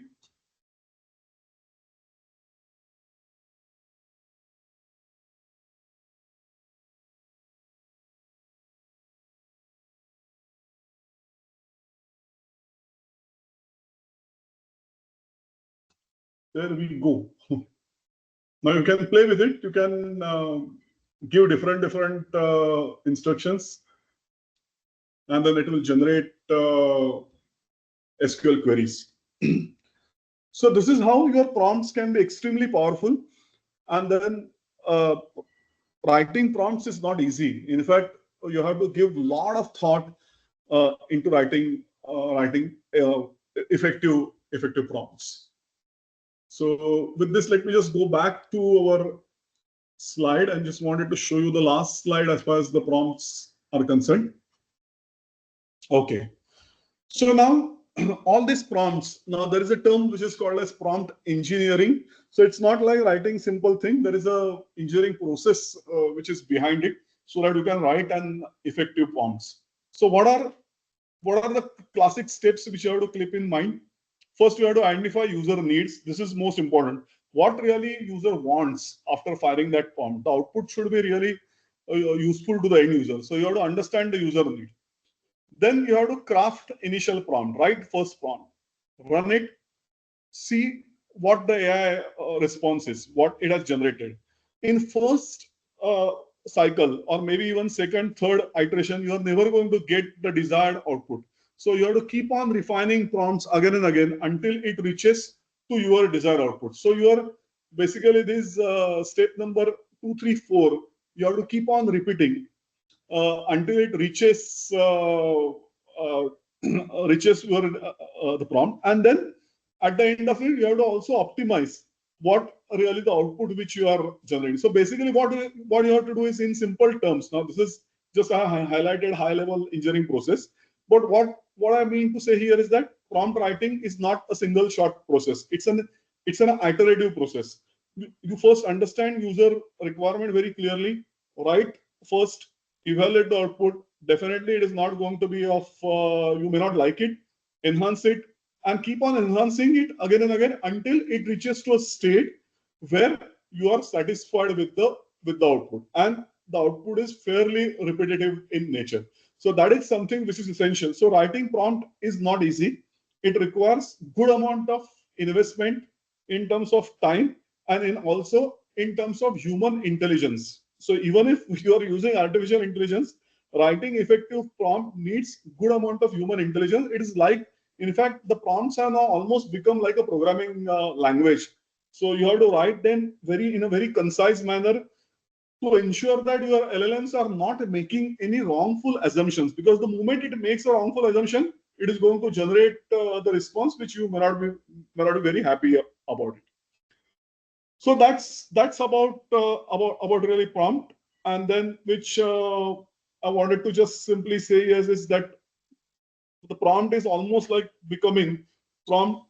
Now here I'm calling it as an English, so it is almost becoming like a programming language and really overtaking Python, Java, C# of the world. Now, interestingly, this image which you can see on the right-hand side, I generated it using OpenAI and told OpenAI to generate an image which I would like to show where English is better than other languages. And then it generated this image. Key thing which I was not able to get rid of is this British English flag which is there on the right hand side. So I never meant that you should show an English country flag.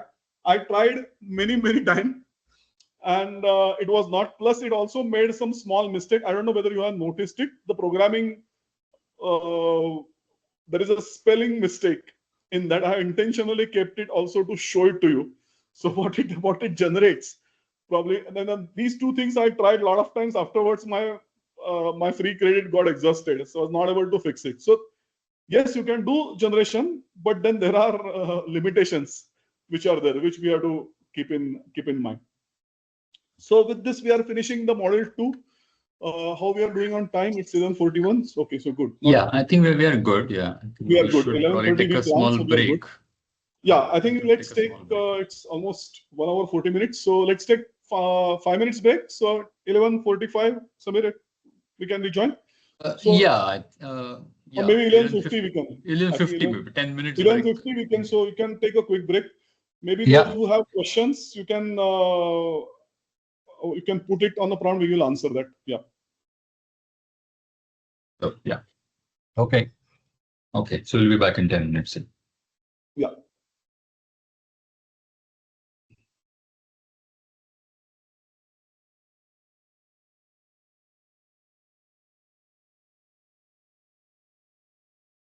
So you can also ask it, like I'm there online. So if anybody wants to ask, you can ask in the meeting as well, or you can type. Hi, yes, this is Kalpa here. Yes. Just respond to a query. I think I may have missed the prompt or the action which got this result. So I just sort of referenced that query again. where on the UI do I have to click to navigate to the flight list?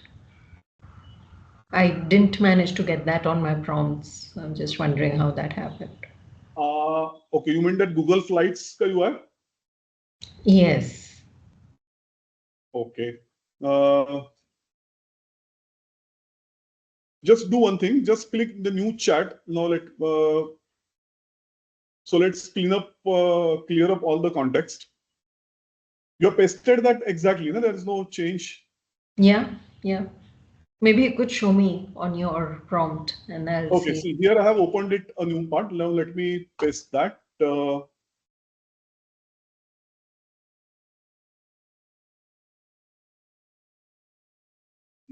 think this was no. Yeah, Pune to London.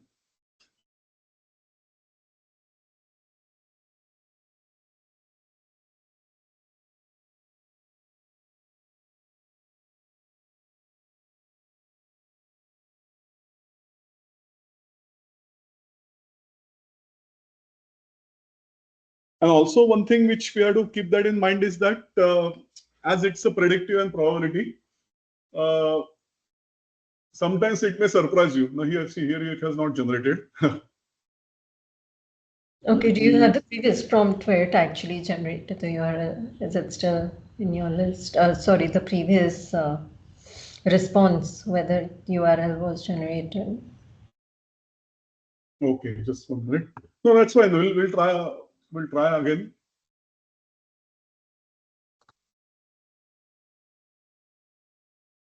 So that is the challenge of LLM. The predictability is questionable. So that's why this human in loop is very essential. So it helps you, but there are ways how to ensure that you are able to call that external service. So we are going to cover that in the session, because this is more like an information which it is. Yeah. See again, it has not generated here. So in fact, that's a classic case of. Maybe you can add. Maybe you can add at the end of the prompt saying, "Show me details of the flights from the Google Flights." Yeah, I actually did that. That's actually when it's given me the flight details. Okay, so I added a statement saying share the URL where I can view the flight details. That worked. We'll cover that in the agent, how to ensure that it goes. Yeah, thank you.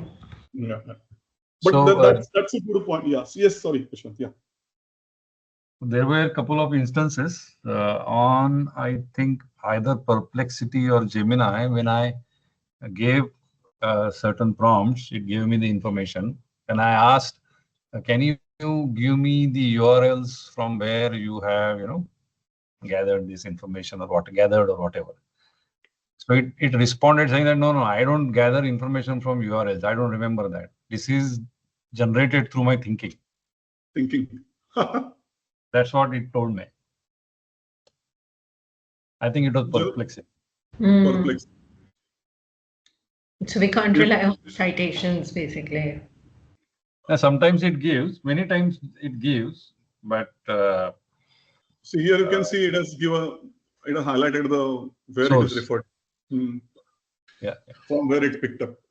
Yeah, it happens. I think the other one had no such references. That's why I asked it from where then I changed the prompt saying that for if I have to do study myself about these details, can you give me the sources where I can go and look? Then it gave all the links, etc., etc. Yeah.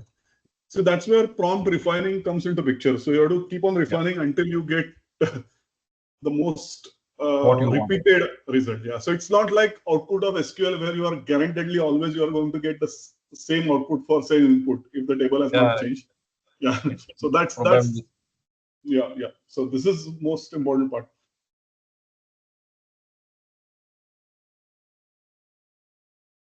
I've seen that when I give certain prompts to Gemini puts its hands up saying that no, I cannot give any information on this. and then I gave the same input to Copilot. It was bold enough to give me the answer on that, which was, I was trying to see how politically sensitive prompts will be behaved by different LLMs. So based on the political sensitivity, most of the time Google refused to answer. Yeah. And also, I have noticed that it also depends upon whether you are using a free throttled mode or a paid mode. Sometimes if it has to make calls to external APIs to get information, it may not make it. If it is going to cost them, yeah. So I'm sure they must be evaluating the cost of throwing information for a free, for a free. Because the Copilot comes with 365 license. Yes. And Gemini is free on Google unless I start paying for it. Yes, yes. In fact, that the standard example which I have seen, like people asking about the current weather. So sometimes it simply answers, I don't have information because I'm not trained on that. And some are intelligent enough to go to MSN weather and then pick up data and show. But then that will cost an API call for the LLM. Correct. Let's see what it is this point.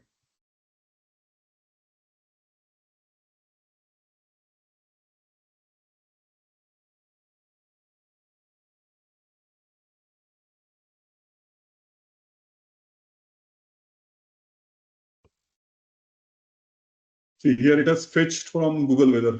So it has made that call.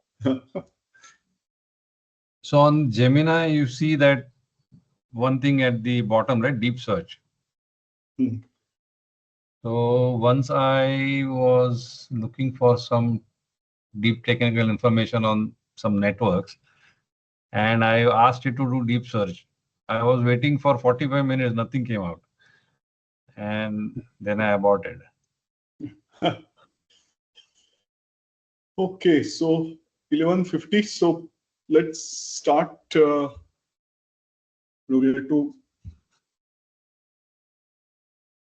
you are there? Yes, I'm there. So shall we start? Yeah, just give me a minute. Yeah.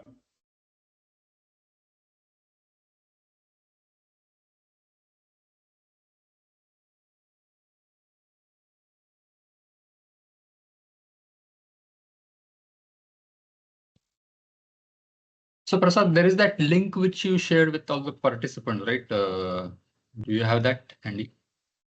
We can paste it back. Folder. OneDrive folder. I want to open it more like a user. Sure.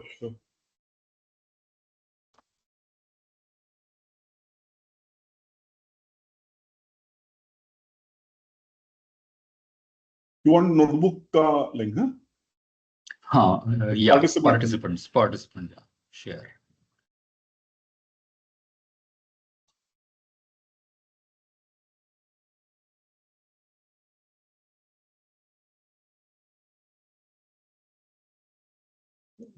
It's an editable link. I think just let's create a your link. Yeah, copy link. Just say correct. Copy link. Just say copy link. Yeah, and then paste.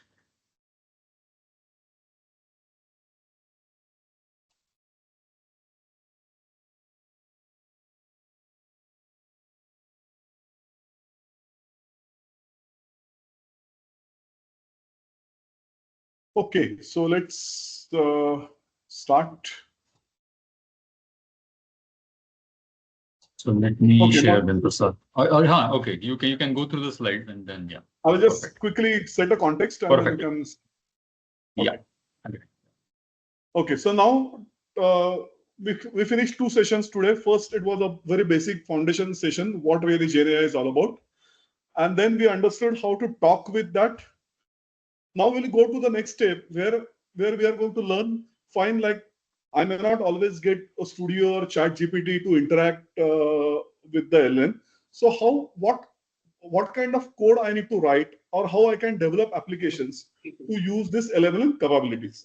So what we are now going to learn is how to integrate LLM in our applications.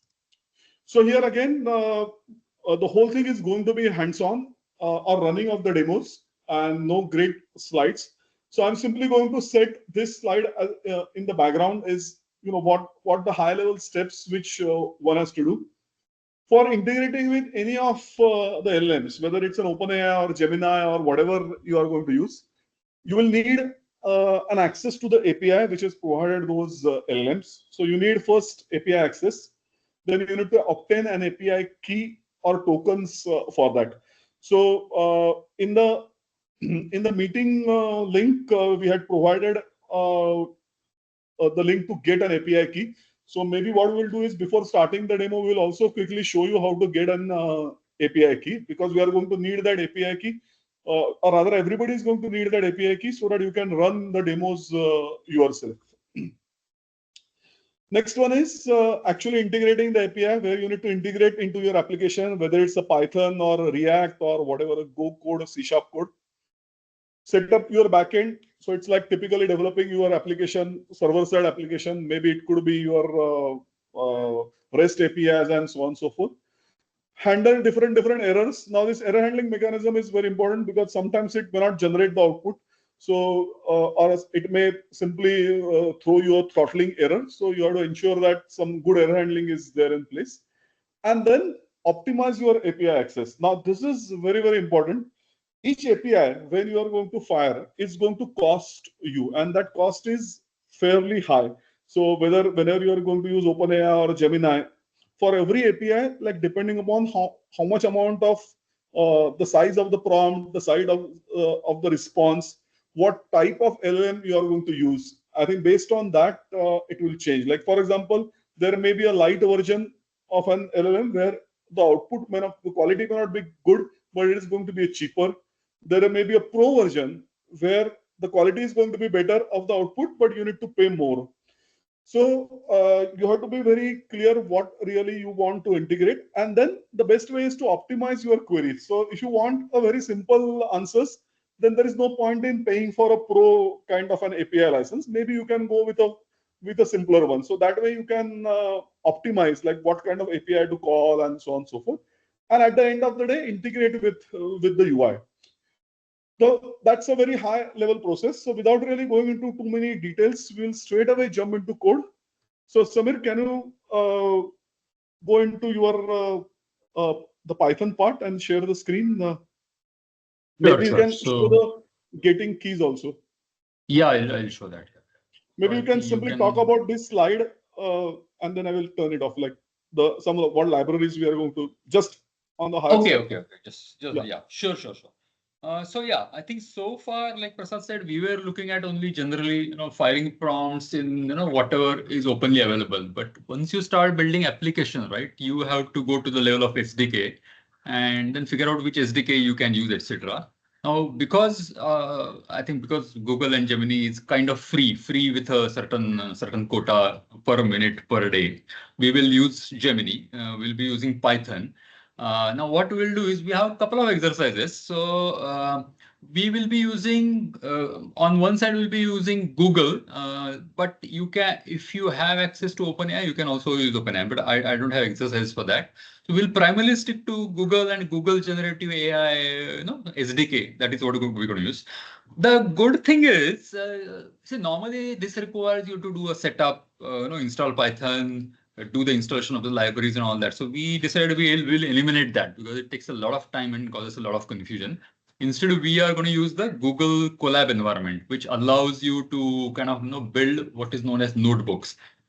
So there are there are two popular things. One is called as Jupyter notebooks, and then there is this Google notebooks. So we'll stick to Google. So we'll overall stick to Google for the training purposes, and we'll go from there. And in some exercises, you may need some more keys, but we will see as we come there. We'll see. Okay. So I think with that, I think I can start, right? Yeah. I will stop sharing, and then maybe you can first show the getting of the API key and the correct. The basic part, so that everybody will be on the same page. So I'll just stop sharing now. Yeah.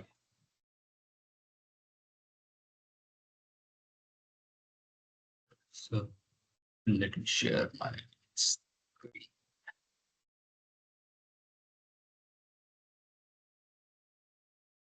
Okay. So let me know, if you are able to see the screen. Yes, Google we AI can. Studio. Yeah. Okay. Good. So in the chat, I had already pasted a link for this aistudio.google.com. So that is where you can go. So when you go there, you typically, if you're on a chat, you will see this interaction. And this chat box is also similar, but this is for kind of, you can say more like developers like us. So you will see many settings on the right-hand side, which are meant for developers and all that. But anyway, our objective is not to use this. Our objective of coming here is to get the key. So there is something called as get API key. Yeah, Vrishali ma'am, I have pasted it just above your message, Google AI Studio, aistudio.google.com. It is just above your message. If you can see that, or maybe Prasad, you can paste the link again. Yeah, I'm monitoring it. Yeah, I will answer. Yeah, You can focus on that. Yeah. I will monitor the chat. Yeah. Right. So you basically go to get API key once you are in aistudio.google.com, and you can create your own API key. I think in my case it is already created, but you can basically say create API key. It will ask you to give create some project, give some project name, etc. And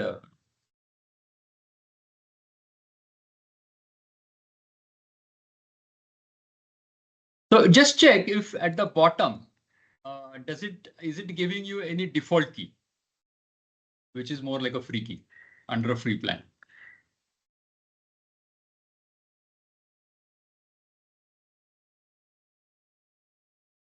Let me know that. Just put into a chat box if you're not able to get it. Yeah. So you should see a default key so that we'll avoid all that create API key. You should see a default API key, over here. And then, you just click on it and copy. So that's how you get your key. And copy it and save it somewhere, in a notepad and stuff like that with your own.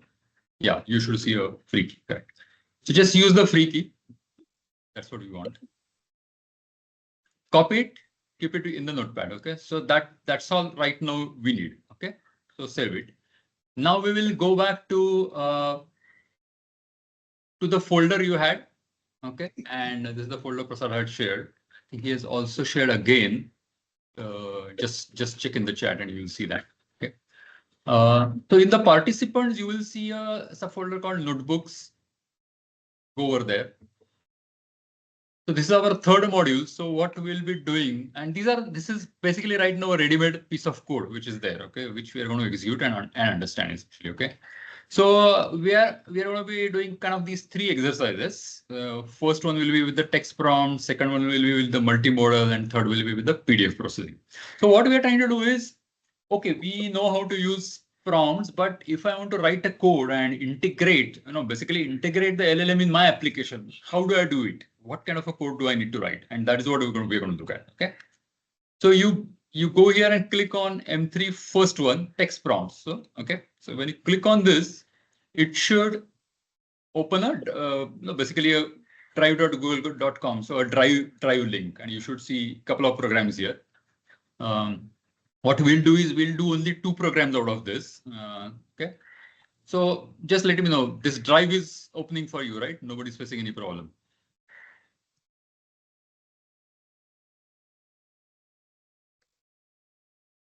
Okay. Yeah. Right. Okay. Good. That's good. Okay. So let's go to write poem Gemini IPYNB. IPYNB is basically the Python notebook, PYNB. Okay.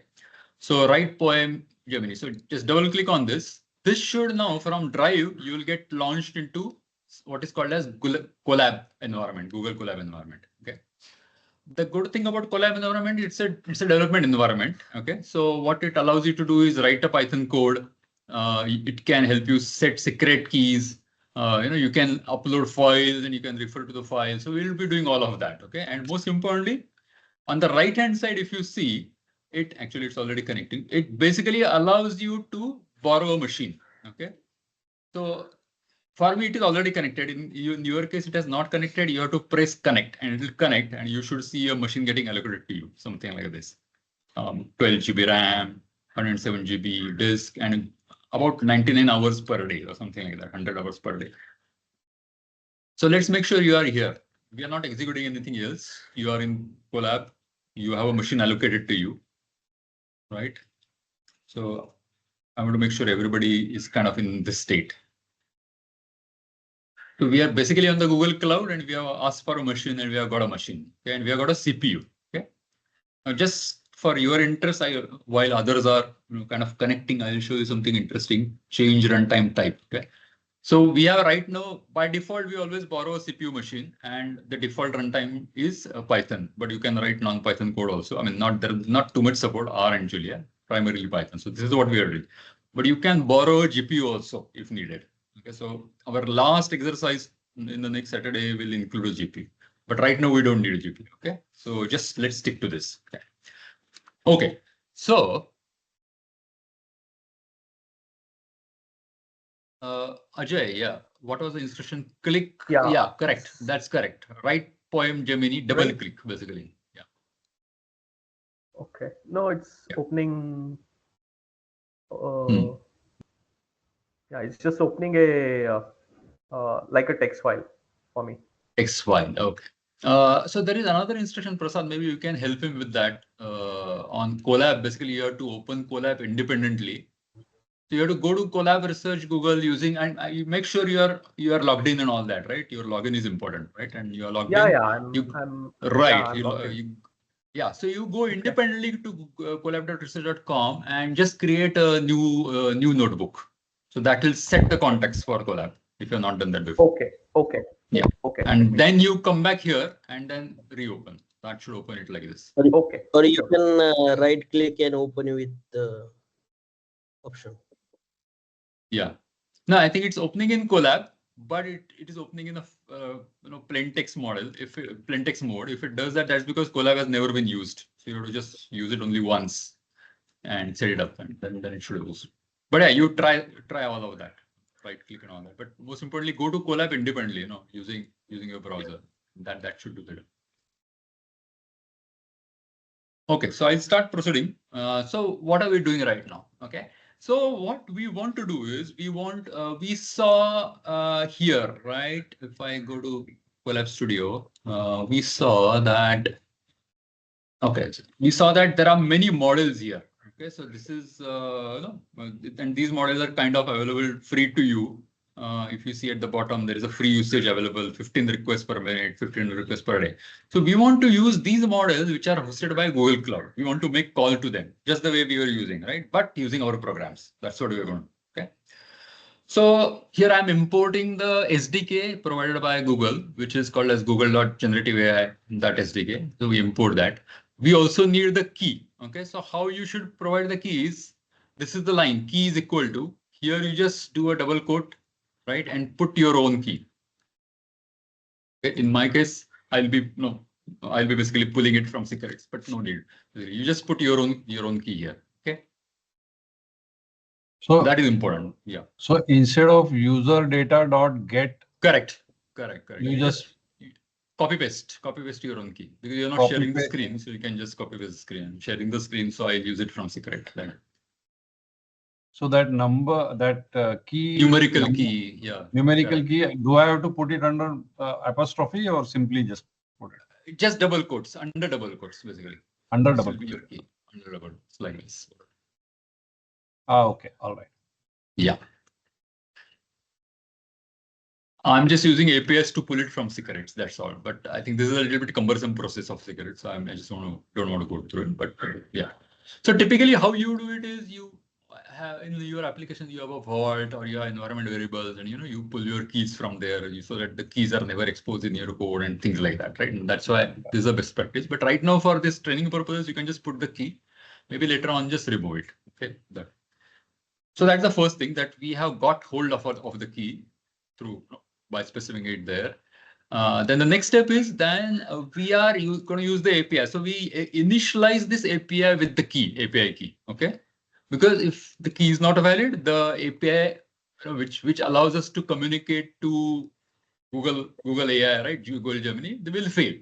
And that's why this is the first step, that you configure the API with the key, and then you give certain configurations to it. Okay. Which basically tell it to be either creative or prescriptive and which also kind of nudge it to use, Prasad said it is probabilistic model, right? There are probabilities like Modak versus Puran Poi and all that, right? So you tell it what probabilities to use and things like that, right? What kind of a response you are expecting? Are you expecting a textual response? Are you expecting something else and all that, okay? So you set that up as an example.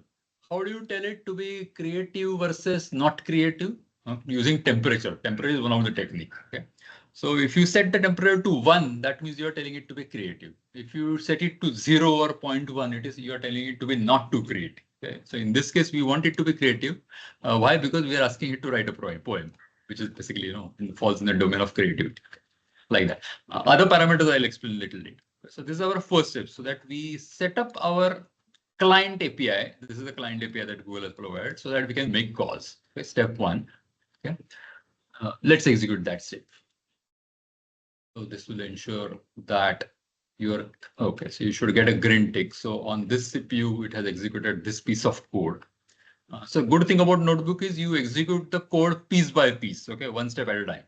So now the code is active, and we have a client called at GenAI. That GenAI is now ready.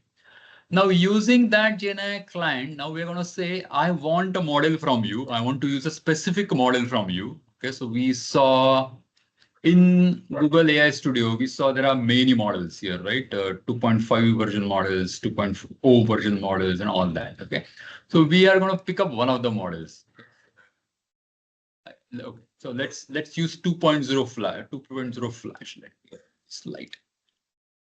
Okay, so we will, for this exercise, we will use a model called a Gemini-2.0-Flash. Okay, that's the model we're going to use. So which we use through the model name.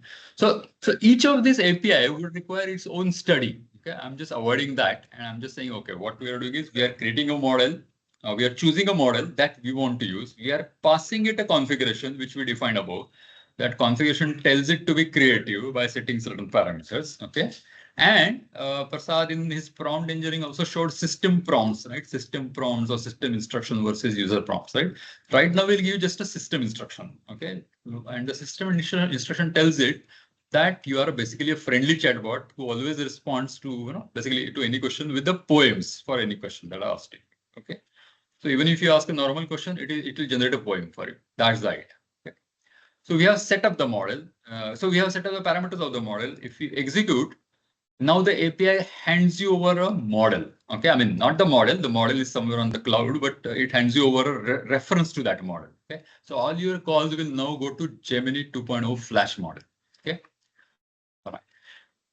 So that step is executed. Now, next step is to actually chat with it. Okay, so how do you chat with it? So once you have a model, there are multiple sub APIs within the model. Okay, which Google has given. One of the APIs is called as start chat. Okay, so you start a chat. So your chat session has started, and then you send your messages to the Google, which are nothing but your own queries. This is like a user prompt essentially, okay? And you can ask any question. So I'm starting with what is LLM, okay? So you make that call, you will get a certain response. It's a little bit tricky, complicated response. We will see what the response is also. And from that response, our interest is text, okay? Whatever text it has generated. So that text we get, and that should give us the model. Okay? So let me execute this. Now this will take some time because now the call is actually made to the Google's model, and model does the generation job. And then you should get this output. Okay? So I'll take a pause here. I want to make sure you're all here. So the kind of multiple windows are seen on your screen after cut pasting the right poem Gemini. Sorry. What is cut pasting? No, I didn't get that. No, because the folder, the solutions, the source code. Yeah, I have opened it in the Chrome, not Chrome, in the Edge browser. Because I'm also in Edge. Yeah. So when I click on that, it doesn't take me to Google Colab. So I opened it and then cut pasted the code into the Colab, this thing. Oh my, okay. No. Okay, so Ajay, was your problem solved? No, I'm still trying to figure out. Still struggling with that? Okay. So Yeah, did you yeah. try this? Okay. I mean, did you try this? Like going to Google collab.research.com, it typically takes you something Right. here, right? And you just say new notebook. I So did that that. sets it up. Yeah, that basically sets you up for collab. So let's just do that. You don't even have to save actually. So for your account, whatever is your common account, right? It Correct. should set this Correct. up. Yeah, Up to this, I have got. Correct. Up to Yeah, this. yeah, I've Okay. got this up. Yeah. Then what you do is after that, here in the solution, just refresh this folder once. And then whatever, double click or right click, open, and this should Google Colab. This should open it up ideally. Okay. Let me try. Yashwant, you also try this. Okay. Because when I double click on that, it goes into my VS Code and opens it. But okay, then do okay. Maybe something is set up differently for you. That's fine. No, that is fine. See, I'm able to go in Chrome. I have a fresh notebook and whole source code is in the Colab. Okay. But So in one cell or like this? In one Um, cell or this is a cell? Each one is a cell. So maybe if you copy paste One it, it cell. might be in the one cell. One cell. in one Okay. cell, everything is there. Arre baapre. Okay, okay. Then you have already gone ahead because there's a lot of code, right? I have only the top cell I'm able to see. Only this one, the top one. Only the import ones. Yes. Okay. But you copy pasted, right? Or what? Yeah, I copy pasted. The rest of the code is not. You just follow the steps which I told you. That is okay, Ajay, that's working for you. Right? Right. So you just follow the step, okay? Yeah, Whatever I told you, just do it blindly. Okay, collab, go here. Okay, do a new notebook. No, okay, I got it now. Yeah, I got it. Okay. I have to, Then I have to say come back plus to code. solution. Acha. I have to say plus code and keep adding the rest of the code. And okay, no, but you don't have to do that. That's what I'm saying. So if you do these steps, come here, refresh this, open with Google Colab, that should actually take you here as is. So tomorrow copy pasting you don't have to do is what I'm saying. Okay, I will try that. Try that. It should work. Okay, so we have gone up to the third cell. Okay, and this should have generated a kind of a poem for it. So just want to make sure for those who's working, those of you, did you get this English poem?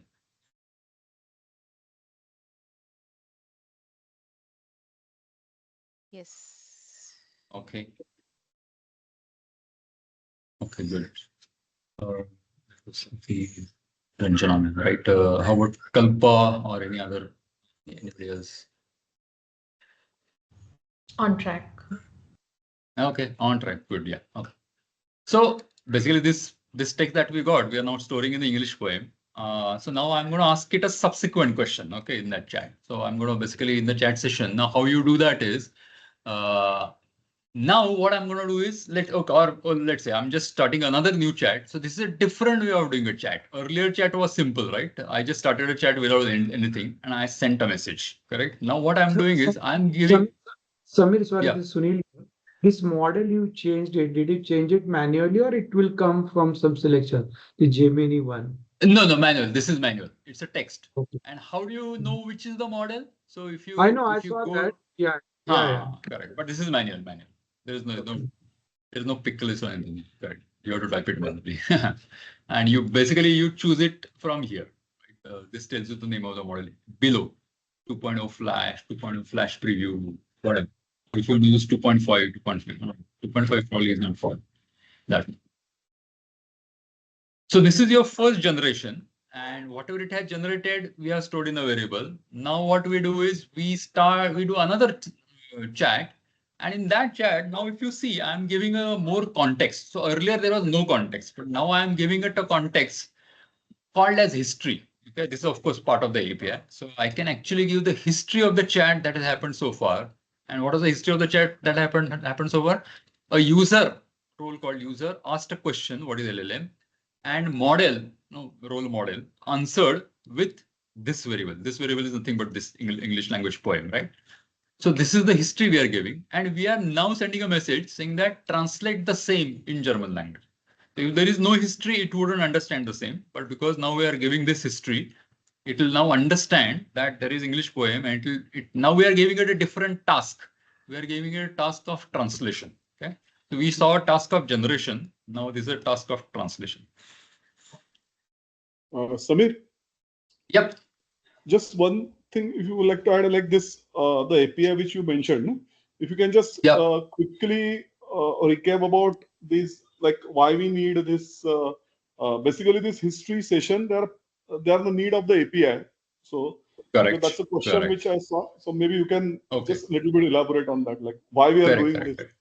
Why we are doing. So when you use existing chatbots which are on the web, right? You ask a question and you ask a subsequent question, things seem to work.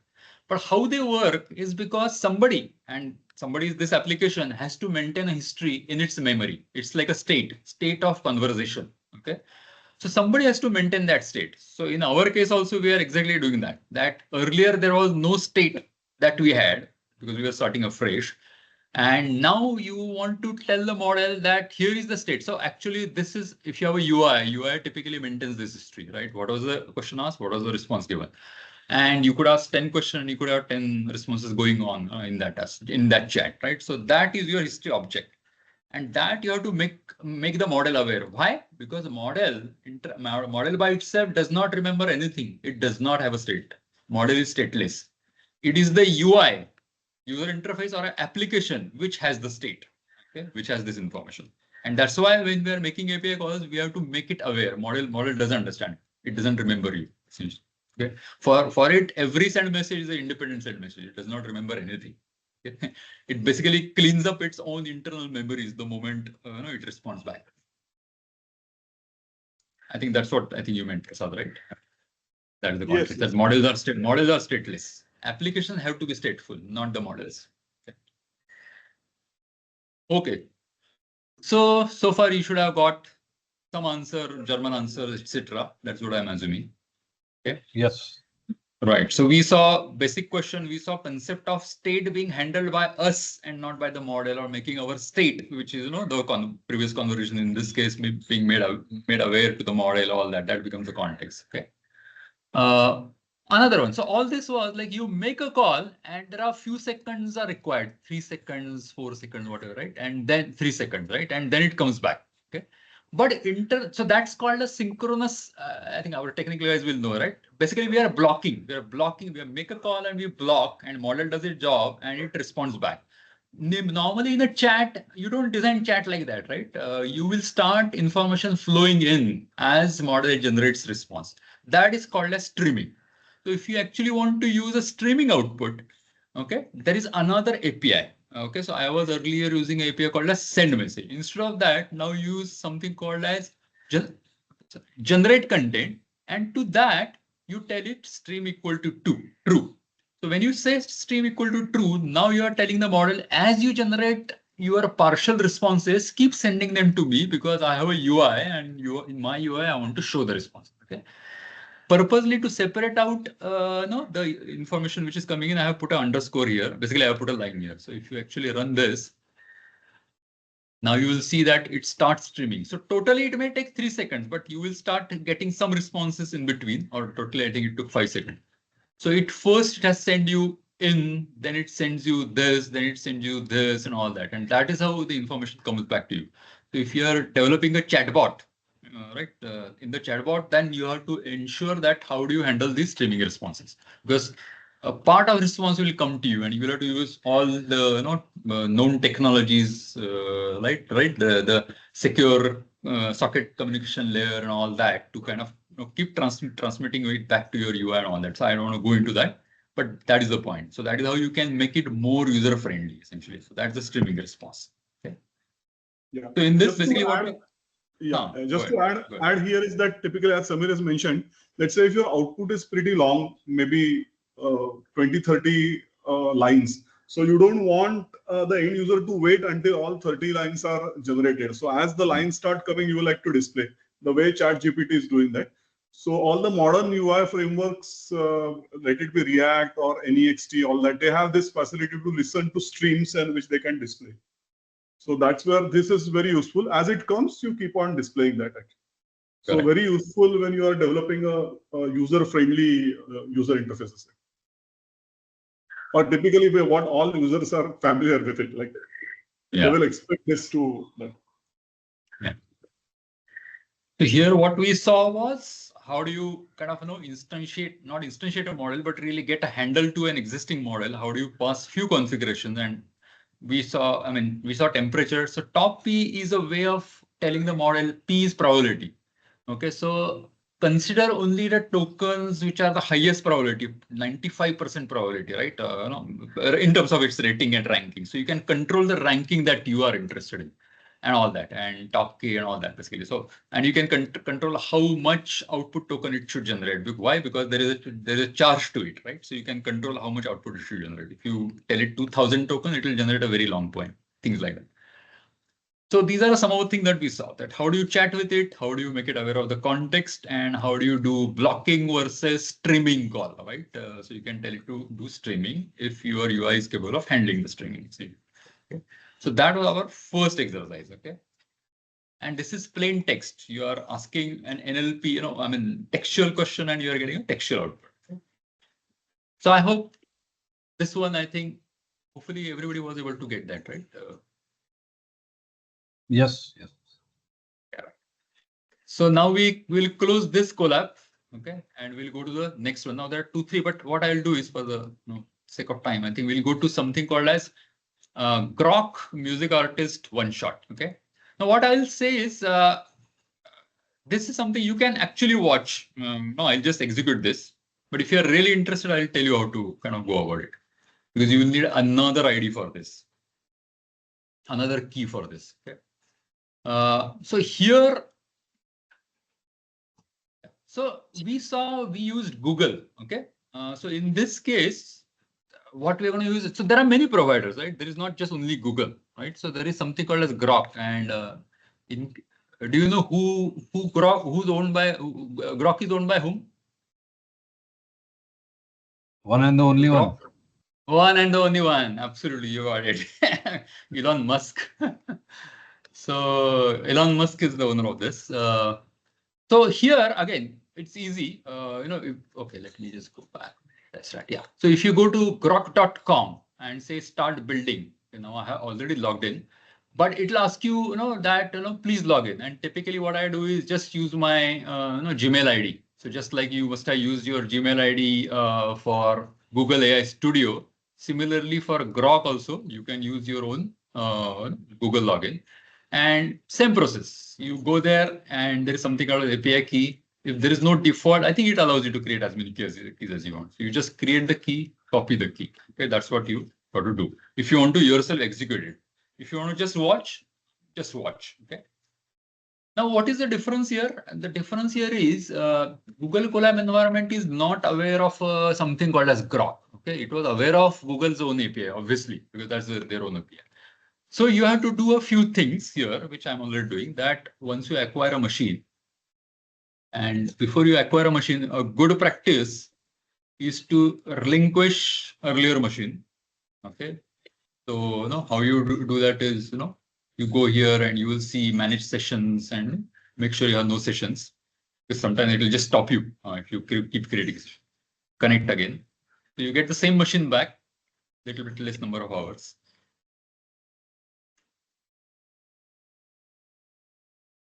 Okay, so you install the APIs that you want. So if you are going to use Grok, right, you install Grok APIs. Okay, if you want to use OpenAI models, you will have to install OpenAI packages. I mean, that's something that you have to just remember. Okay? So here, because this exercise or this example is about Grok, Grok APIs. I'm actually importing those Grok APIs. Okay. Process is more or less similar. That earlier we were importing the Google AI package, and then we are setting the keys and initiating the client. We are doing the same here. We are now importing the keys or hard coding the keys and using the Grok to initialize with that API key. Okay. So I'm assuming you are just observing. So I'll just keep proceeding. But you can always try, and I told you how to create the key. So if you want to actually try, you can try now, later, whatever, right? So you initialize the client. Okay. Now, next thing you do is you need a prompt. I think our earlier prompt was very simple. What is LLM? What is generative AI, etc.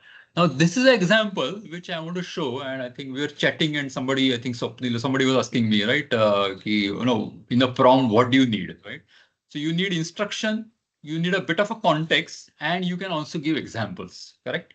So this is a example of an example. Now, how do you give examples? So if you give one single example to make LLM understand how you want the output to be, okay?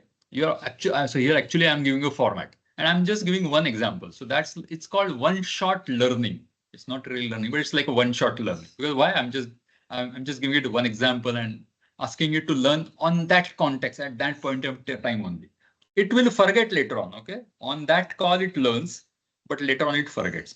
So what are we telling it? That you are a music expert, so I'm setting the role, that what role it needs to play. And no, I can actually divide it into system instruction, all that also, but I'm not doing that here. So you're just telling it you're a music expert and you will be given a name and then you need to return the details of the artist, okay, in JSON format. Now, this is important. So now I'm telling it I'm not interested in text. Why? Because I want to maybe integrate your output in my system, right? So that's why JSON output. Okay. And what should be in the output? That's the example. If the music artist is given in certain way, Bryan Adams, I want the output JSON format to be like this. And of course, there are delimiters which I have given, slash-ins, tabs, and all that, but you can also paste a simple JSON, right? So I want name, gender, da da da da da da da. How it's going to get? Well, I have not specified it, which means it's going to use its own learned knowledge to do that. Okay. So let's see that, and then you give your query essentially. So I'm now giving a query saying that, okay, John Lennon, tell me what to do. The difference here compared to Google's API is the API that you use here is slightly different. So that's also a problem, that every vendor, when you use their own APIs, they have peculiarities and you have to figure out those peculiarities. Like in this case, Grok's API, I mean, I initiated the client here, right? Client equal to Grok. So there's a specific API. If you want to do a chat, then there's a chat API. And if you want to do a completion, which means you ask a question and then you want it to complete, provide the answer to that. That's the completion API and all that. You again give a model. So how do you find the model? If you go to Grok, so you have to be in the, with the vendor, and from the vendor, you can figure it out. Now, this particular vendor, which is, Grok has many other models beyond Google. In fact, Google is not there only. So these are all open source models, by the way. These are all open source models. And where do you find them? I'll show them later, but these are all open source models. Okay. Various vendors. So OpenAI doesn't actually outsource or open source their own models, but they have open source few models. Like GPT is not open source, but you will see Whisper and all that.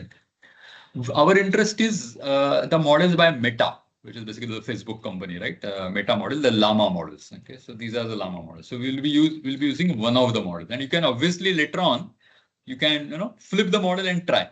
Outputs do vary. So we're using a model called Llama 3.18B instant. How do I pick it up? I picked it up from here only. Okay, you look here and you find the model. In fact, if my 318B instant, I hope my model is still there because they keep changing it and sometimes this fails. So let's see what happens. Okay. Now I need to give it this whole instruction, right? This whole content. So there is a style of giving. This style, I think you have seen in the earlier example. In the history, we use this style. So you give the role and you give the actual content, right? So that is how you give. Okay. And some of the parameters that we talked about, to be creative or not to be creative. So I don't want it to be too creative, right? Slightly creative in matching and finding the information, but the answer should be faithful. So I have reduced the temperature from 1 to 0.3, 0.2, whatever, you can play with it, right? Things like that. Streaming is enabled, stuff like that, basically. Top P1, which means, don't play with the probabilities. Don't flip probabilities. Give the best, highest probability, whichever token has the highest probability, use those tokens, that kind of thing. So you set the context, so because you want very prescriptive answers, and then you fire. Okay. So John Lennon made UK, whatever I remember, this was his birthday. So I want to make sure, I think, is everybody able to execute so far, and then feel free to answer questions. Ask questions. So one is 100% creative, is it, Samir? One is 100% creative. Exactly. Yeah. Oh. So temperature. Okay, in your here, mind, here think also, of temperature. here also we'll have to put a grok key, is it? We'll have to generate one on that. and put it Yeah, here. exactly. So in API key, you have to create one, copy it, and come here. And I think there is a place for key equal to. So just replace this with double quote your key. Yeah, Got and that's it. So right now that's it's okay if you're observing, but you can try this later also. yeah. But I think idea was to tell you that once you choose the vendor that you want to use, based on that vendor, you have to study a little bit about their APIs. But internals are same. You give the models, you give the parameters to configure your outputs, and you give the content. It will basically and then you have all these abilities of streaming, not streaming, and all that, and you'll get the output. The difference was because this is a one-shot example, so you actually kind of mini trained it or guided it in terms of the output formats, and it does adhere to the output format. Now, this is the output format which you can now feed to another program, which can then take it and do whatever, right? Like for example, to a UI, and UI can show it in a different way or whatever. That's the idea. Stop equal to none. Yeah. So when to stop? So I have not specified when to stop. So a lot of time when you are chatting, because this is a chat and chat completion, it will keep expecting more and more tokens from you. So it will give output and it will wait for your input. Give output, wait for your input. So if you don't want to do it, then you just tell it stop equal to none, which means just stop. When I ask a question, fire your answer and just you're done. Basically, close your session. Essentially, don't keep your session active. That kind of thing. That's what stop equal to none. There are more parameters. Of course, I think I'm not going there because there are hundreds of parameters. So there's no way we can cover them. This is just to give you a test of what the API does. Yeah. So in the stop, basically, if you see, it's a string. So you can actually give certain keywords. For example, you can say when I say terminate or when I say exit, only then you stop. Things like that. So you can actually give a string. This is useful when you have a live session and you are interacting, asking more. We asked only one question, but this query, you can ask as many queries as you want, right? And you can keep asking more and more queries on this client.chat.completion. And you can keep asking those questions, right? So till a point where you say now exit, then you'll say, okay, my job is done, that kind of thing. So that's how you can control the conversation. This is mainly to control the conversation. This is to control how the response should come to you. Okay, so that was our second example there.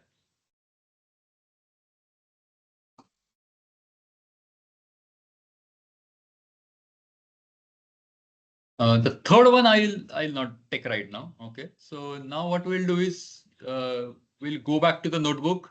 Okay, and we'll go to the next one, which is about multimodal image prompts. Okay, so let's go there.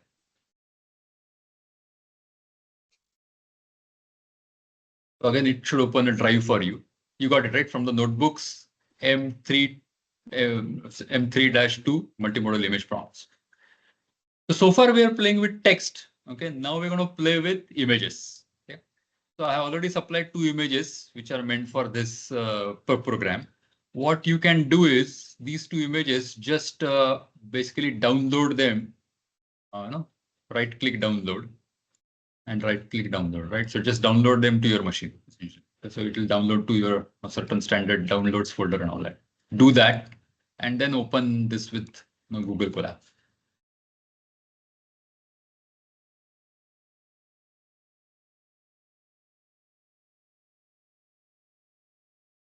Okay, so now we are back with Gemini. So we also wanted to give you a test of Grok, and we got that. We are back with Gemini. I think the rest of the code will be with Gemini. Okay. So make sure this gets opened as before, and you are connecting and all that. You have hopefully 1 or 2 sessions. I think it allows. So just keep monitoring your sessions. Okay. So what different are we going to do here, right? So we are going to get a test of multimodal capabilities of the models. We got a test of textual capabilities. Let's see what are the multimodal capabilities. Okay, code is similar. We are using the same API that we used earlier. This I think you need to basically replace with your own key. Whatever is your key, just put the key here. Okay, which is same as earlier. Okay, we are initializing. This is creative stuff. So I think more or less this is all standard things. So let's execute that. Okay, the difference here is the model. We have to ensure that we are using a multimodal model here. Okay, so we need to basically what it means is we have to go and study a little bit about these models and which models are multimodal and which are not. And I think in fact most of the latest models are all multimodal models. So in the description it does give that information. So if you go and search on Google Gemini models and their capabilities, you will get documentation from Google which will tell you which are the ones. So Flash is one of the best models, multimodal model. Okay. That is what we are going to use.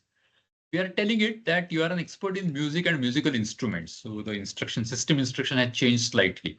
So let's execute that. Now we need images. Okay. So, but we are on a cloud. We are not on our laptop, right? So we need to upload those images here in the files, basically files folder here. Okay. So you would have downloaded them, like I showed you, from the drive into downloads folder. Figure out where they are. Typically, they're in the downloads folder, right? Yeah. And I had already done that. So let me pick those. The names have to be retained. And you upload them in this cloud. Basically, you upload them in the files, basically here, right? So you have pixel-1 JPG. Name should be exactly like that because we are referring to these names here. Okay? So you upload them in this root folder. Okay.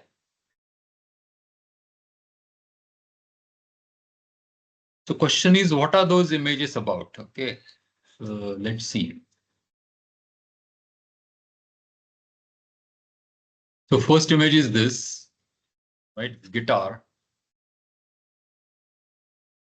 Second image is, what is this? Saxophone. Okay. No text. Okay, just the image. So I'm assuming your images are here. If they are here, what we are doing is we are using Python code, basically a file manager, file handling code, which what it does is it goes to this root folder and it picks up pixel 1, pixel 2, right? And takes these images, loads them in memory. So this is like a binary objects you can think of these images. Okay. So you load them and now you go back to the model, generate content. We saw that, with streaming and all that. You give it the user instruction, and what is the instruction that identify the instrument in each image? What is the difference between both these instruments? Explain top 5 differences only.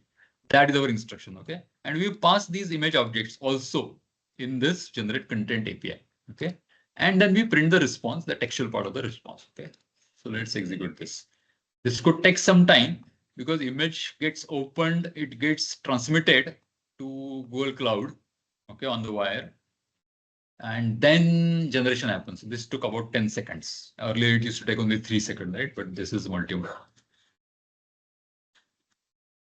And this is the response, somewhat similar response you should get. So first is identification, because we told it you do the identification first.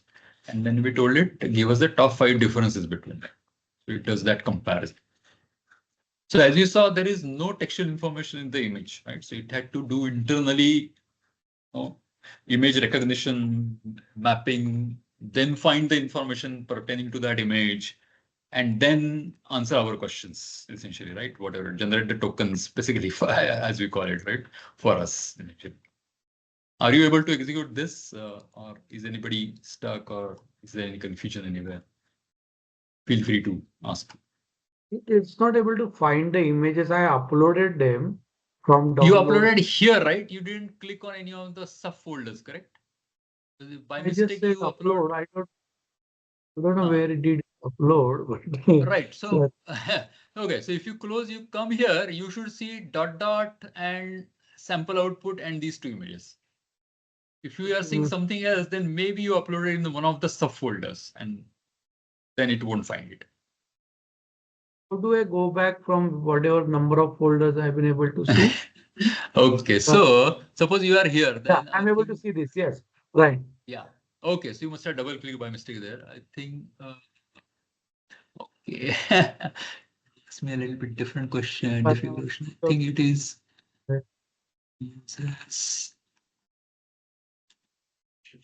उसका basic context किधर रहता है?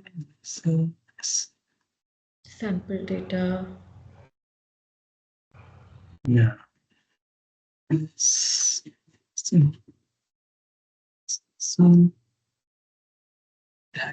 many times get confused, which is the base folder that it uses. Just give me a minute.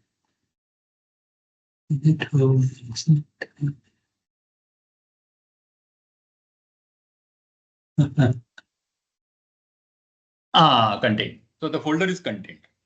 Okay, so by mistake, if you are no, just content. So you should be basically in the content folder and make sure you upload. So you click here on content if you have gone here and then upload. Then you upload so that you see something like this: content, sample data, pixel 1, pixel 2. Okay. Yeah, I can. This is only. This is not for everybody. Huh? This is only for those who by mistake clicked on a subfolder and went inside. Yeah, I'm there, Samir. Go ahead, please. Okay. And then you execute and you should get it. Yeah. So, Done. Anjana ma'am, your question is, yeah. Can you add the difference in terms of some of the parameters of images? Yeah, I mean, correct. Now you can play with, this is the prompt. Now you can actually play with and ask it in terms of what material it is made up of, or how many octaves. I mean, is that what you're asking? Then yeah, sure. You can basically tweak this question and you should get appropriate answers. Because once it does a recognition of the image, then it's going to do matching with its huge database that it has scanned, right? Once it knows it's acoustic guitar and saxophone. Now it has converted it into a text, right? Internally. Once this text is there, so then it is like asking question, what is the difference between acoustic guitar and saxophone, right? But we avoided that. We did it two-step. We use the multimodal capability of the model to do the recognition, and then based on the recognition, then discover, basically, right? All the other discoveries that. So this is the second power, and obviously there are other examples also in terms of video and audio and all that, but this is just to tell you if you want to utilize the power multimodal capabilities. And why multimodal? Because the text is one of the mode of communication, but our mode of communication here was really image, right? So that's another different mode of communication. So those are the multimodal images essentially, models essentially. Okay. So, Samir, generally speaking, when I open, it should come into the default folder, right? Yeah. Normally, when you open, it should come into the default folder. Exactly. Okay, fine. Yeah. Okay. Yeah. And remember, this is all temporary space. So when you disconnect, like disconnecting, when you disconnect, everything is gone. Okay, that you can just remember. So when you disconnect, everything is gone. It doesn't remember anything. So yeah. So in Colab, how you upload the image files? How you upload is, so once you have connected, you click on these folders and there is an upload to session storage button here. So that you click that and then it will ask you a question that way. So if you click here, it will open this dialog and then you can pick it up from. The name also, yeah, I found right click and upload as well. So that on this right click and upload. Perfect. Yeah, exactly. So these 4 icons are there. These are the 4 ones. Right. Okay, files. So you click on files and then the rest will come, is it? Yeah, exactly. So it is collapse. When you click, when you click, it comes. When you click again, it goes basically. So that way it just collapses. Yeah. Right. And then either you right click or there is a button here. That.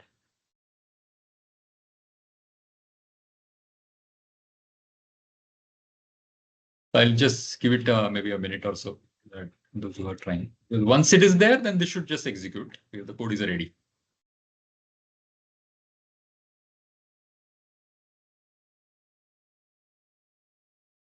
So later on, if you want, you can try. You can use one of the older models, 1.5 non-flash models, right? From 1.5 days. And then it will not work because it will simply throw back saying that, sorry, I cannot handle or understand not the images, whatever it is. It will just give you error because it is not a multimodal model. So the model has to be trained with images that way. That's another point. Yeah. Okay, perfect. So let's close that.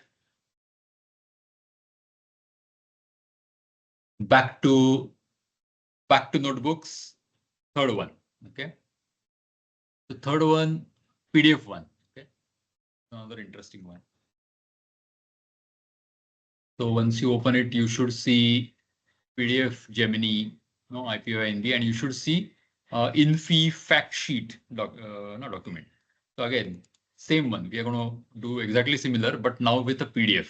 So make sure you download it. It should download to your downloads folder. And yeah. So what is Infi fact sheet? Okay. It's basically a fact sheet about the third quarter results. Okay. So while you are doing that, downloading, etc., just quickly showing you. Okay. So this is the actual report from Infosys, right? A lot of tables, a lot of numbers. Okay. Very less text in the beginning. In fact, there is hardly any textual explanation if you see, right? Zero textual explanation. The financial data. So as a human being, if you want to make sense of it, you can, right? Because generally, if you study the fact sheets and all that fiscal data and all that, you would know what it's talking about, right? Can LLM understand this? Because there are numbers and tables and all that, right? So that is what we're going to now check. Okay, that's the exercise all about. So again, open this PDF Gemini notebook. Right, and connect.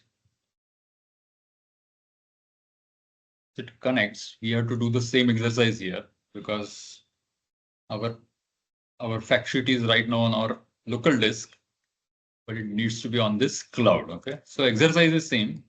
You just upload. Yeah. So we are uploading at this level again. The fact sheet. So it's my sheet. So now.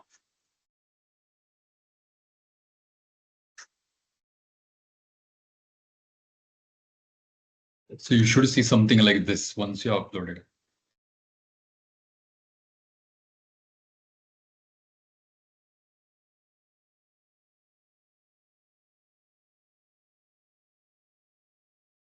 So if you are here, now we are going to feed this fact sheet to Google, one of the better models, and do the same. So make sure again, your Google API key you paste here in the keys. Okay.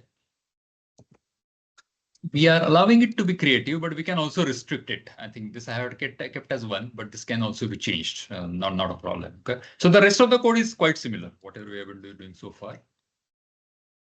So you can actually reduce this 1 to maybe 0.2, 0.3, something like that. We can try that. Okay, so the model, make sure it is 2.0 Flash, which is one of the better models.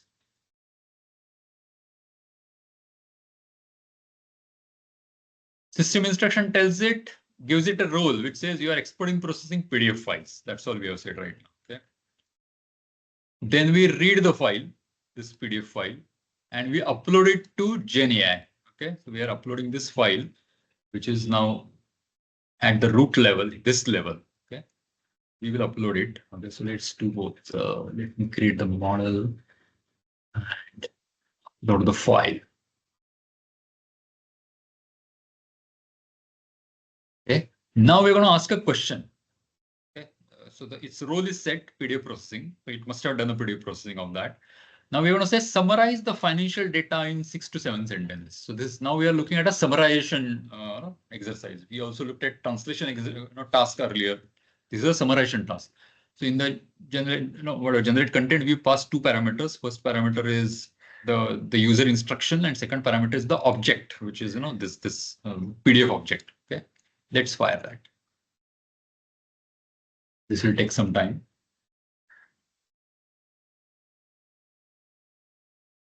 Now it is here. Let's put it in a text pad so that it is more readable. Just showing in one line there. Yeah. That's why you just copy it and paste it here. So now you can see the summarization it has done, and now you can go back and compare and see the values. So whatever you're saying, the company achieved a YOY revenue growth of 6.1%. So if you go there, you will see that in highlights on the top. Okay, and QOQ growth was 1.7%, all that. So it has basically tried to formulate it in the right words. Earning per share into bracket EPS increased by 11%. Also formation statement, also secured so and so large deals. So there is some generative stuff which has done, right? some qualitative stuff. Employee attribution decreased and the company increased its dividend payouts. That's an inference. This statement is not there anywhere. Basically, it's an inference that So it did. this is a result of creativity, is it? Yeah, because I think I had kept it a little bit of creativity. If you reduce it, I think it's interesting. I also not done that. Let's see. I think it's a result of creativity. If we reduce it to 0.2, I'm interested in seeing what it does. This is fine. So we'll have to run each of these step again. Yeah. If Whenever you change any cell here, yeah, from that cell onwards, you have to execute all the cells below.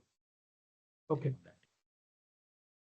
Upload actually, yeah. Okay. I think upload was not necessary, but it's not our CPU. We can use it.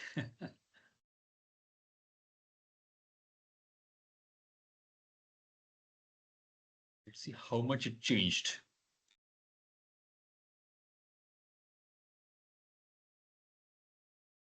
It didn't change much. I think this end conclusion, probably attrition, I don't see. Yeah, so this conclusions that it did, right? Probably it is not drawing those conclusions now. Correct. So that is the difference. It is sticking to whatever was specifically found. So it's very curt about it, right? Revenue from the North America, da da da da da. Europe contributed, da da da da. So it is not going into summarization, more of summarization, general summarization. It is going into very fact-based summarization, though that is the difference. So this is also a good example of how temperature variance, you can control it to be very prescriptive or very little bit, more concluding on its own. And I don't know its conclusion. We'll have to go and verify. Human feedback is needed or human verification is needed here, whether conclusion is right or not, but that's a different story. Okay. So that and the last step is a little bit tricky. Okay. But I still wanted to show it to you. Now it is giving you the output in a textual fashion, but I want now output in a, to be fed to a program, and my program takes a very complex JSON. So what you can do, this is another power, is this is another way of telling the Google Gemini APIs, okay, that I'm giving you a definition of my schema. Like in, I think one example, Prasad gave a definition of a DDL, right? Create schema, right? Create table, create whatever. So similarly, this is a schema of a JSON that you want. So instead of giving a one-shot example, now I'm saying this is my concrete schema. I want it in this nested fashion. There is an array, there is an object, da da da da da, da all that, right? And that's what. So I purposely created a little bit complicated ones. I've given it also types and stuff like that. Okay. And now I'm saying you are giving me a lot of information. I am interested only in this information. Region versus year on year growth reported. I want only this information in the array format. Okay. Go ahead and get that. I kept temperature 1, which is fine. So provide and even the instruction had changed. Provide the client geography-wise revenues for the YOY growth reported. And this is the format I want. So let's see how it goes about it. And typically when you write programs, okay, this is what you do. You don't want these textual outputs, right? If you want something to be processed and analyzed further by your program, then you would want very, very concrete, parsable outputs. So this is the extraction from the PDF data in a structured fashion. So you're converting, even PDF was the structured information, but very, very, it's like tables in PDF. You can't really parse it very well. It takes a lot of time. So either you can get unstructured output like this, just say, ask it to summarize order, or you can do a very, very specific question in a very, very specific format and get a very, very specific structure. And this is what exactly how we use it in our programs. We give a very structured schema to it, and we say, "Aisa output de do," that kind of thing. I think this is also working right for you all. Yep. Yeah. So idea here was to convey to you, that there is a lot of power. Essentially text processing is just the beginning, but in application you don't do text processing. Most of the application that I have been working on with variety of clients and all that are all based on either PDF or database data, one of that, right? And that's where the knowledge base of companies exists, right? And that is what is your main source. So this power is the most important power which actually you utilize in your applications. Just plain text coming in is rare. It's there, but that's not the main use case. This will be the main use cases. Similarly, you could have examples of going and reading SQL data and inferring from that and things like that. But that's where the real power is. Okay, so that I think finishes our M3 exercises for now. There is one advanced exercise which I have kept here. We are not covering it.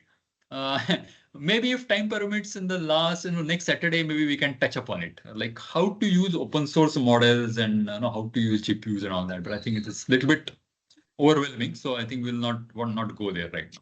So we'll stop this session here. Yeah. So Go ahead. one in the previous example, Yeah. the last output which I showed in JSON. So it is Yeah. just the text what is copied, right? It didn't understand whether it's a number, so I should negative and I should put bracket or anything of that sort. No, it does. Fine. It does understand numbers. It does understand numbers. Okay. So if you ask Because it it to has do shown- computation, we didn't go Okay. there, but yeah, if you ask it to do computation, it will do computation basically on that. Okay, fine. So it showed strings because I had given string as the type for that that JSON object, and Not as that's why an it's integer.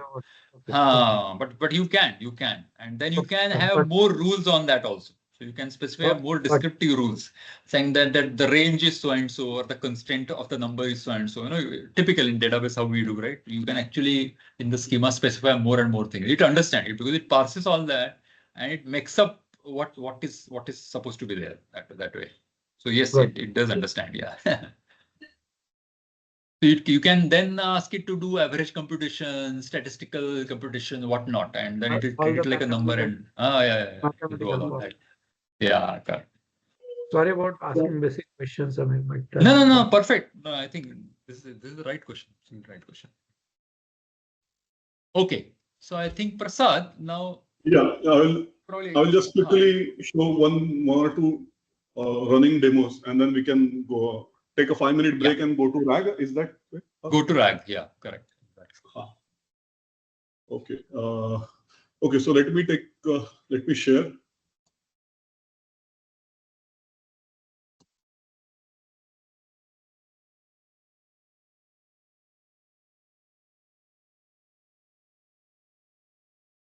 Okay. Now, till now, what Samir showed was typically a Python example. Mainly, our idea was to quickly show you how to fire the API calls.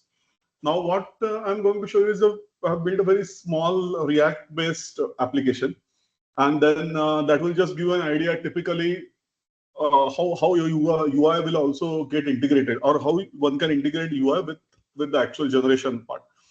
Now, what we are going to do is here you can see it's a very simple basic part, and then there is simple a chat query window. Now there is a database, so let me open that database.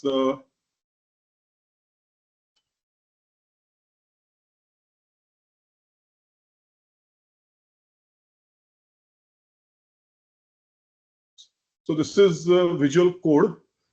So let's not bother about, it's pretty exhaustive code, so let's not bother about it. It's typically for developers and may take 4 or 6 hours if you decide to go through it. I have already written a code, so I will show you some key aspects of it. So here you can see there is a .db file. So let me open this.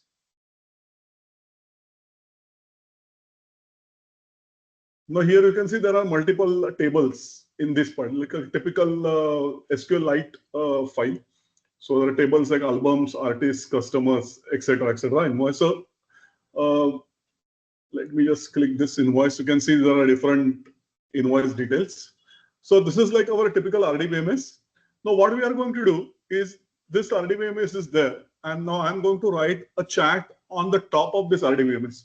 So till now what Samir showed, that was PDF, images, text. So now we'll see how we are actually going to talk with a database. So let me go back. First, let me just clear this part here. Okay, so let me go back now. Okay, so now I'm simply going to fire a query, but I'm going to give a query in English.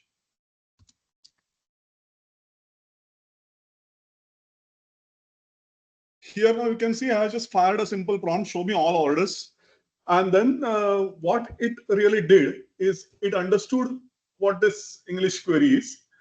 Using that, it converted into a corresponding, basically it studied my schema, it generated an SQL. From that SQL, it fired an SQL, took the output, and then it has displayed this output in my chat box. So now if I go back to my Visual Code, here you can see in the debug, now here you can see I'm using this Gemini Flash model 1.5. And then based on that, now there is no order table here, but then it was intelligent enough to figure it out. There are invoices which must be for orders. So it has mapped to invoices and then generated this select statement, select star from invoices. Then I took that select statement and then further is our standard code where I have fired it to the database, took the data result out and then displayed it. So the all magic is happening behind where just based on this prompt, I'm generating a select statement and then firing that select statement. Now, what I will simply do is whatever it is there. So you can see there are different billing countries are there. So Germany, Norway, Belgium. So let me modify it.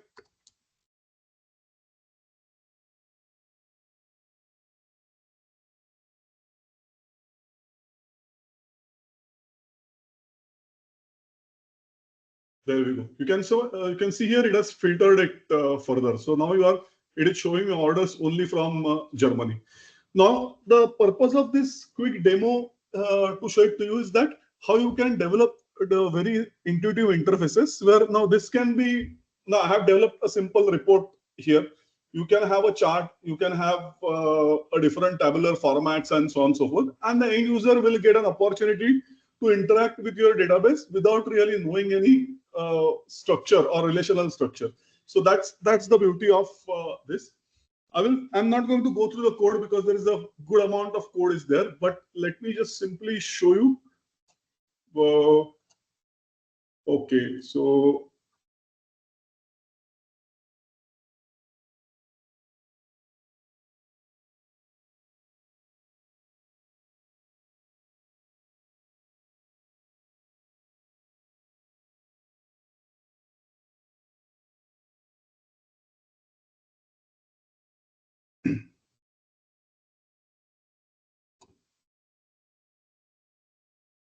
Prasad, while we are searching, will it take care of the permission and access related stuff while getting a data from database for the users?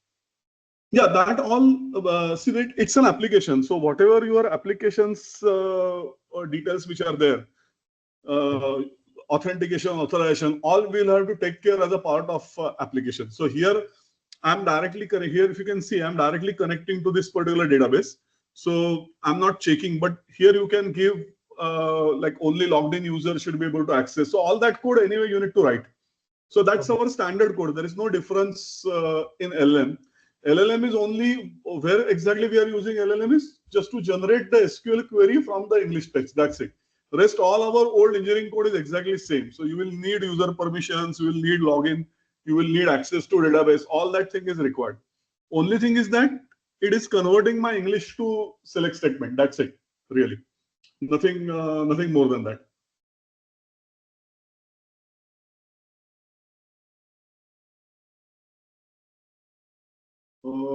So let me. I think I will not go through the code because it's not really, those who are not familiar with Node, it will be a little difficult to understand. So primary thing is that you generate SQL and just fire. Maybe whenever we have a detailed course on where we are going to go through typically for the React developers, then I think a lot of things will make sense. So currently it's just to make you aware that you can develop such applications. Now let me just go back. And then let me go to another. I just wanted to quickly show you something. Sir, I have one. Yeah, please go ahead. Yeah. I mean, so whatever the conversion happen English to the SQL query, it is happen on the client side or it have the separate server API? No, basically it is the conversion is happening because by execution of the prompt. So now if I go back, so if you see this, LLM is doing that job. LLM for is us. doing that for you. Yeah. In short, then yeah. that LLM is integrated in React application only, is it? Yes, yes, Oh, yes. got it. See here you can see this is, you need to give this prompt. So you have to give the schema and all that, because LLM otherwise it doesn't know your database ka schema. So in the prompt, you have to give that schema. Remember the prompt demo which I showed? So I'm firing very similar prompt here, but the schema is this, whatever the SQLite DB which is there. And then here you can see to write an SQL query, whatever. So it basically converts into an SQL query and give me back, and then I will fire that query. Okay. So the LLM is only up to generation of SQL query, and then you need to take care of a lot of other things. Now I have not written here, but then as Sunil has asked, like authorization, authentication is important. Also, you will have to write some certain guardrails. Like I don't want to, let's say here you can say that, okay, generate only select statement. You don't want to generate insert and update statement because it may result into SQL injection attack. So all those things which are the engineering things which we have been doing, same thing will apply. The only thing which we wanted to see here is that how really I can use a database also as a source for generation. So, but the bridge is on the select statement, and that's how we can integrate. Any other questions? Now let me just go here. Now this is, just wanted to very quickly show you in 2 minutes. So this is a very interesting app from Google, studio.firebase.com. You can try this later on. Now here, what you can do is here you can select what kind of templates you want. Let's say if you want a next.js, then it will create this next.js template. Maybe my app, and so these are those who are familiar with Next.js. These are the parameters. So just don't bother about it, what those app router, tailwind, etc. What I just wanted to show it to you here is basically based on simple prompts. Now it will generate an entire web app, and then it can deploy it on Firebase, and then you can use it as a starting point. So these kind of tools are excellent prototyping tools which you can use. Now here you can see it has generated the whole thing on the left hand side. So whatever I had written, so if you go here, it has generated all that basic statements like the page layer, TSX. So all that code generation has happened. So this is the beauty of this code looks generator. like a Visual Studio flavor of, I mean, it of looks Google like they have Studio, taken Visual Studio and of Google, yeah. Or maybe Visual Studio taken and converted into Firebase Studio, who knows? Yeah, but it's running in the, maybe, I don't know. But it's running in the web, and you can see that it is installing different modules, and all that thing is happening in the on the cloud only. Yeah. And key thing here, like what we did for Python, so it's like you can run the next app here in the browser part. So it's, and yeah, that's it. You can see here it is ready now. It will even run the app. Now there is nothing, so probably it will be simply, there may not be anything in the layout. So that's the beauty of all these apps which are there. Now you can see here is chat. Basically, it is using Gemini to generate that. Yeah, there we go. It has shown some homepage. All that thing is generated by you. So one can use these kind of tools to start with a template, and then it increases the productivity in an immense manner, actually. So this just to give you a flavor. You can just remember this. Maybe whenever you come across any opportunity or thing, you can try out these parts. One last thing I just wanted to highlight here is that, in the Python examples, like Samir showed you two parts, two providers, Grok and Gemini. Many times, what happens is that you may like to pick up different provider, and every provider comes up with their own API specifications and so on and so forth. So that's where there are some common SDKs. What they do is they basically encapsulate the complexity or the interfaces of all providers. So one of the SDK is this Versal AI SDK. what it really does is it supports multiple providers. It supports OpenAI, it supports Gemini and Grok and so on and so forth. So I think there are at least 20, 30 providers it supports. And then what it really does is it gives you a common API. So as far as your code is concerned, you use this common API, and internally based on the provider, it will generate API code for that provider. So you as a developer doesn't have to learn all those different APIs of different providers. So this is the beauty of this SDK. Again, this SDK is free. It is available on Python as well as Node, and a very powerful SDK. So all the nitty-gritties of API, you don't have to learn nitty-gritties of each and every provider. You can simply encapsulate it and use it. So that's it, really. So that's the end of our third session. So maybe how we are doing our time, Samir? It's 1:30. So maybe we can 1:30 minutes. Yeah. So shall 5-minute break and we'll start with the rank, or what shall we do? Or shall we? Yeah. I mean, let's ask the participants. Do you want a break, or we can just continue till? We're good to continue at least. We're good to continue. That's what I thought. Yeah. Okay. So let's proceed to rank. Yeah. Okay. So you want to cover the PPT, Prasad? I'll just quickly set the context and then we'll go to the end. Yeah.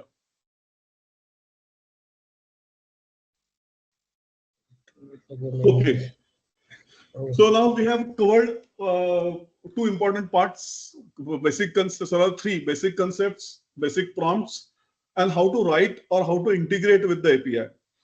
Now, key thing which we have to, the key limitation which is there in all these applications is whenever we start asking questions or whenever we start firing prompts to our LLMs, whether it's an OpenAI or Gemini, it response depends upon what data it is trained on. So in fact, Yashwant mentioned during the break is sometimes if you ask a specific question, then either it may show biases or it may simply share that, okay, I don't have this answer.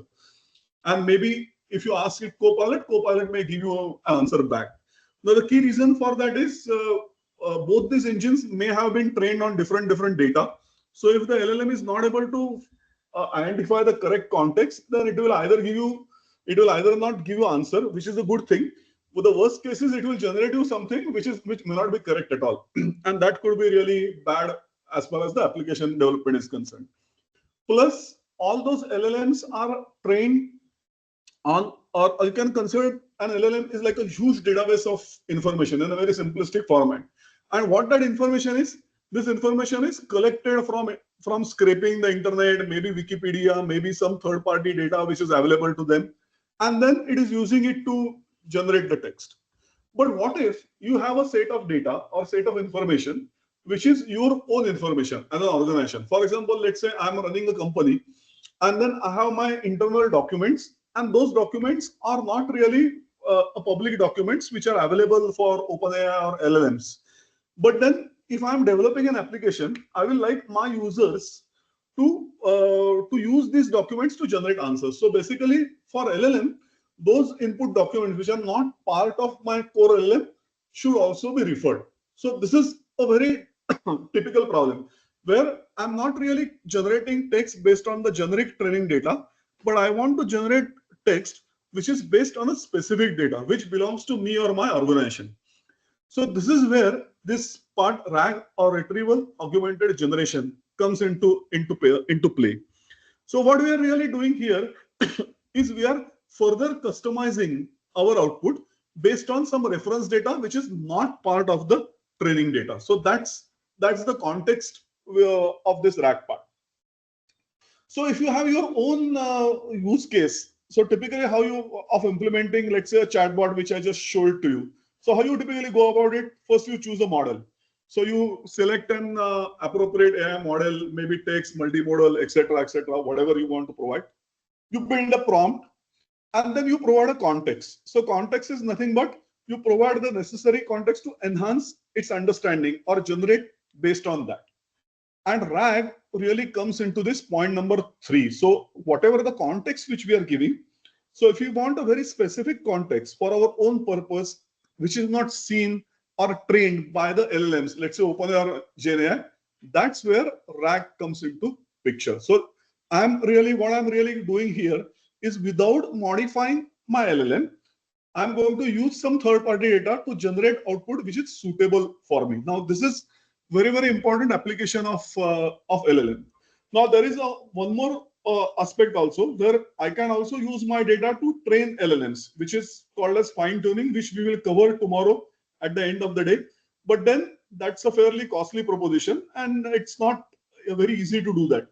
So this is a classic architecture where what we do, we have take the ready-made LLM and just change the context, and that context will come from my own database. So it could be my organization database, it could be my set of documents, and so on and so forth. So either you can call it as a context, or you can also call it as your organization's knowledge. So that's where this RAG architecture comes into picture. So let's very quickly understand what that architecture is, but we'll not go into too many details. We'll straight away go to the demo so that you can understand how really we can make use of this part. So what we have is, in an organization, there is a huge raw data. So that raw data could be my organization's policy documents, it could be my HR policies, it could be my service manuals, and so on and so forth. And then I will like to develop a chatbot, let's say, which is based on the service manuals. Now, those service manuals may be supporting my products is not a public information. It is not available to OpenAI, or OpenAI is not trained on that particular data. But then now I want to use it into my chatbot. So how we need to use that? So here what we have is on the left hand side is raw data. So our data could be database, PDFs. Again, the input can be anything. Then I need to use that data for generation. But that data could be huge. So it could be lots of PDFs, maybe gigs of data, and so on and so forth. So it's a lot of raw data. Now I can't give the whole raw data to my prompt as a context. Now you remember in the prompts, we have specified the context, use this context to generate. No, I can't give my entire database, I can't give my entire PDF as a part of the context, because at the end of the day, your query will become very big. And remember, each and every query is going to cost you a lot. So you have to be very smart to provide only the absolute essential information to your prompt. So what we need to do is, we can't use entire raw data. So what we do is we simply give only the data which is necessary for my prompt to generate. So basically, somebody need to apply intelligence to retrieve only the relevant data and give it to my prompt. So that's where something called as retrieval comes into picture. So I will only retrieve data which is essential to my current prompt. Let's say if I am talking about let's say there is a chatbot and I'm chatting about my, let's say, iPhone 12. So ideally, only iPhone 12 service manual should be referred, and then I should talk about that. So somewhere somebody has to apply mind and pick up that relevant PDF, extract that data related to iPhone 12 service manual, and use it at context. And that somebody is where this pre-processing and retrieval comes into picture. And that's what RAG architecture is all about. So you can't use all those PDF directly. So you have to pre-process it, store it somewhere. Once you store it, then based on the prompt, somebody has to retrieve it and then give it for the generation. Now, all those things, they are fairly complex process. And then majority of the GenAI apps today are using it. Now, there are advantages, there are disadvantages. And then lots of thought, architectural design thought goes into designing those pre-processing, designing those retrieval, and also designing the storage where you are going to store that information. In fact, when we are going to give you demo, we'll share what are the typical challenges which we faced when we were actually helping organizations to implement this RAG part. Now, some important concepts. So these concepts, I think we are going to touch when we are going to go through the demo. So yeah, I think I can cover the chunking embedding. So I'm not really going to. We'll come back to this particular slide to just to summarize after the demo. So just remember these are the. So we are going to retrieve. We are going to chunk. So divide into small parts. Something called as embedding and something called as vector database. So these are the things which we are going to learn as a part of the demo. So with this just basic foundation, let's straight away go to the code and then understand how really this RAG is working. So somebody would like to share the screen? Correct. Let me do that. Yeah, you can stop sharing it.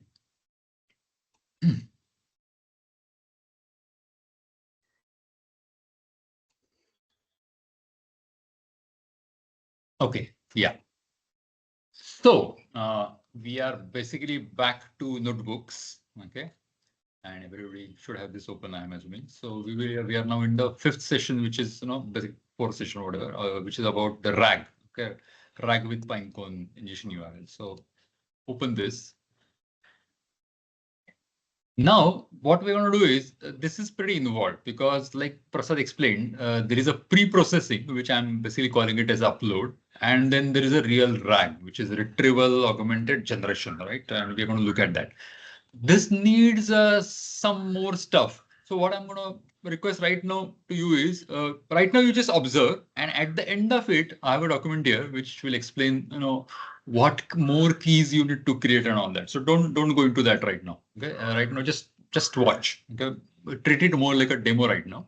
But this is available with you. So over the week you can try it once you understand it. But this this is a little bit this involves kind of multiple step, and each step I think we need to kind of understand. Okay, so let's go to the code.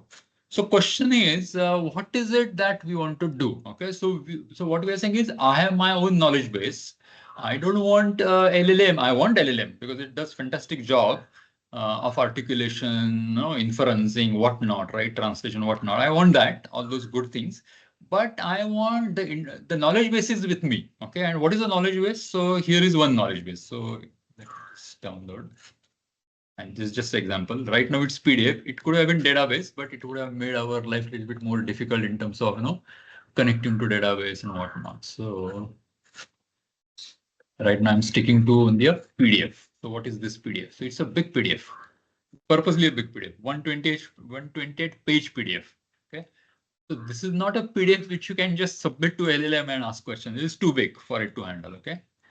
What is this PDF about? It's about state of Maharashtra, and in Maharashtra, what are the good places to visit, general information, nice places to visit, what are the hotels, luxury hotels. So there's everything that you want to know about Maharashtra. That's my knowledge base. I mean, this could have been a database, this could have been a website, whatever, right? So right now it is just a PDF. Okay, so that's my knowledge base. So that knowledge base, like Prasad said, I want to make this knowledge base available to LLM, but I cannot because it's huge. I mean, 120th page. Let's just assume my application is not just about Maharashtra. It is about all the states. Maybe it is about all the countries and all the states in the country. So you're not looking at 128 page PDF. You are looking at 5,000 128 page PDFs. Okay. There is no way you can actually make all of that available to LLM in the context when you ask a question. No way. Okay. So what do we need to do?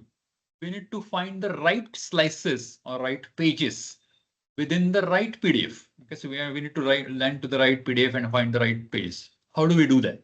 Okay, so what are the ways to do that? And that's where this whole pre-processing, chunking that Prasad talked about. So Prasad basically talked about chunking, embedding, and storage in terms of vector data. So that is what we need to do. Okay, so let's look at it through an example. Okay, so no, I'm just opening this Pinecone upload PDF. So question is, what is Pinecone? Okay, where does it come from? Okay, so there is something called as Pinecone. There is something called as core. What is that about? Okay, so here is what we are going to do. We are going to take the PDF. We are going to chunk it. What does that mean? We are going to split the PDF, which means we need a PDF processors. Okay, so there is a PDF processor called as PyPDF. So that's something that reads a PDF, and it can help me break down the PDF. But I want a little bit intelligent breakdown of that PDF, and for which I will use a framework. Okay, so that framework is LangChain. Okay, LangChain is a very popular framework. Like Prasad was talking about Vercel AI SDK, right? And Vercel AI SDK, I think, is more than LangChain because it does a lot of UI stuff and all that. LangChain is similar. It abstracts you from many other different providers of LLMs and other things. And what are those other things? Pinecones and cores. So what is that? So we take a PDF, we, let's say, chunk it in terms of its pages. We take each page and we need a storage for it. So where can we store it? In file system or RDBMS? Yeah, but if I store over there, and it's a textual one, how do I find the best matching pages? I can't. Actually, I can't. The RDBMS also doesn't support that kind of extensive capabilities and all that. So I need some machine learning driven databases. Okay. And that database is called as vector database. Okay. So here is an example of one such vector database, one of the best, called as Pinecone. Why it's vector, I'll explain you a little later. Now, I have also given you guys a document on how to register to Pinecone, and I've given the screenshots and all that. So you can look at it later on. Don't look at it right now. Right now, just focus here. Okay. So I'm just logging in. I've just created a login. There is fortunately, all of these guys have some small free storage. Okay. So you log into Pinecone and then you get a database, and then you can go ahead and you can create index and all that, right? So typically what you do is you create your own indexes. So I'll go through that a little later and all that, and then you go and create an index. Okay, so that's the idea. But why should I do that? Because when you store your information here, you can actually do something called as, if you see here, you can do searches on top of it based on similarities. Okay.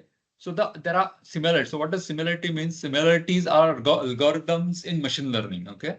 So one of the algorithms is cosine similarity, right? So it basically executes, a similarity search, and it basically you're trying to find contextually similar information or chunks or pages. Okay. Or you can do Euclidean. So there are 2-3 algorithms. I again won't go into that. Okay. So when you make actually a search on this database, they execute this ML algorithms, and then they return you back the data. That's why you use vector database, not any standard databases or not any standard file system, because you can't do that. You will have to implement these algorithms yourself, and you don't want to do that because these databases are doing that yourself. But there is a catch. The catch is these algorithms don't work on text. They work on numbers. Okay, the machine learning always works on numbers. Even though we feel we are using text, we are not. In reality, it's not text. So always your text is converted into numbers, and that process is called as tokenization and embedding. Tokenization is where your lines or statements, textual statements are broken down into maybe words and semi-words. And then each semi-word is then converted into, or each token as it's called, is converted into its embedding format. What is embedding format? It's basically a numeric format. So essentially all that goes inside this database are numbers or arrays of numbers. Okay, and what gets matched by these algorithms are numbers finally. Okay, that is the beauty of it. And that's why that there is a bit of a complexity involved. So question is, how do I create these embeddings? Because if given a text or a page in that PDF that we saw, so if I bring back this Maharashtra PDF and let's go somewhere. Whatever. Oberoi. There is a text on Oberoi, Mumbai and all that, and there is this whole page. There is a Taj Mahal. How do I convert this into the numbers which can be usable, understandable by this Pinecone guy, by this vector database? Okay. For that, you need something called as embedding models. Okay. And how do you generate the embedding models?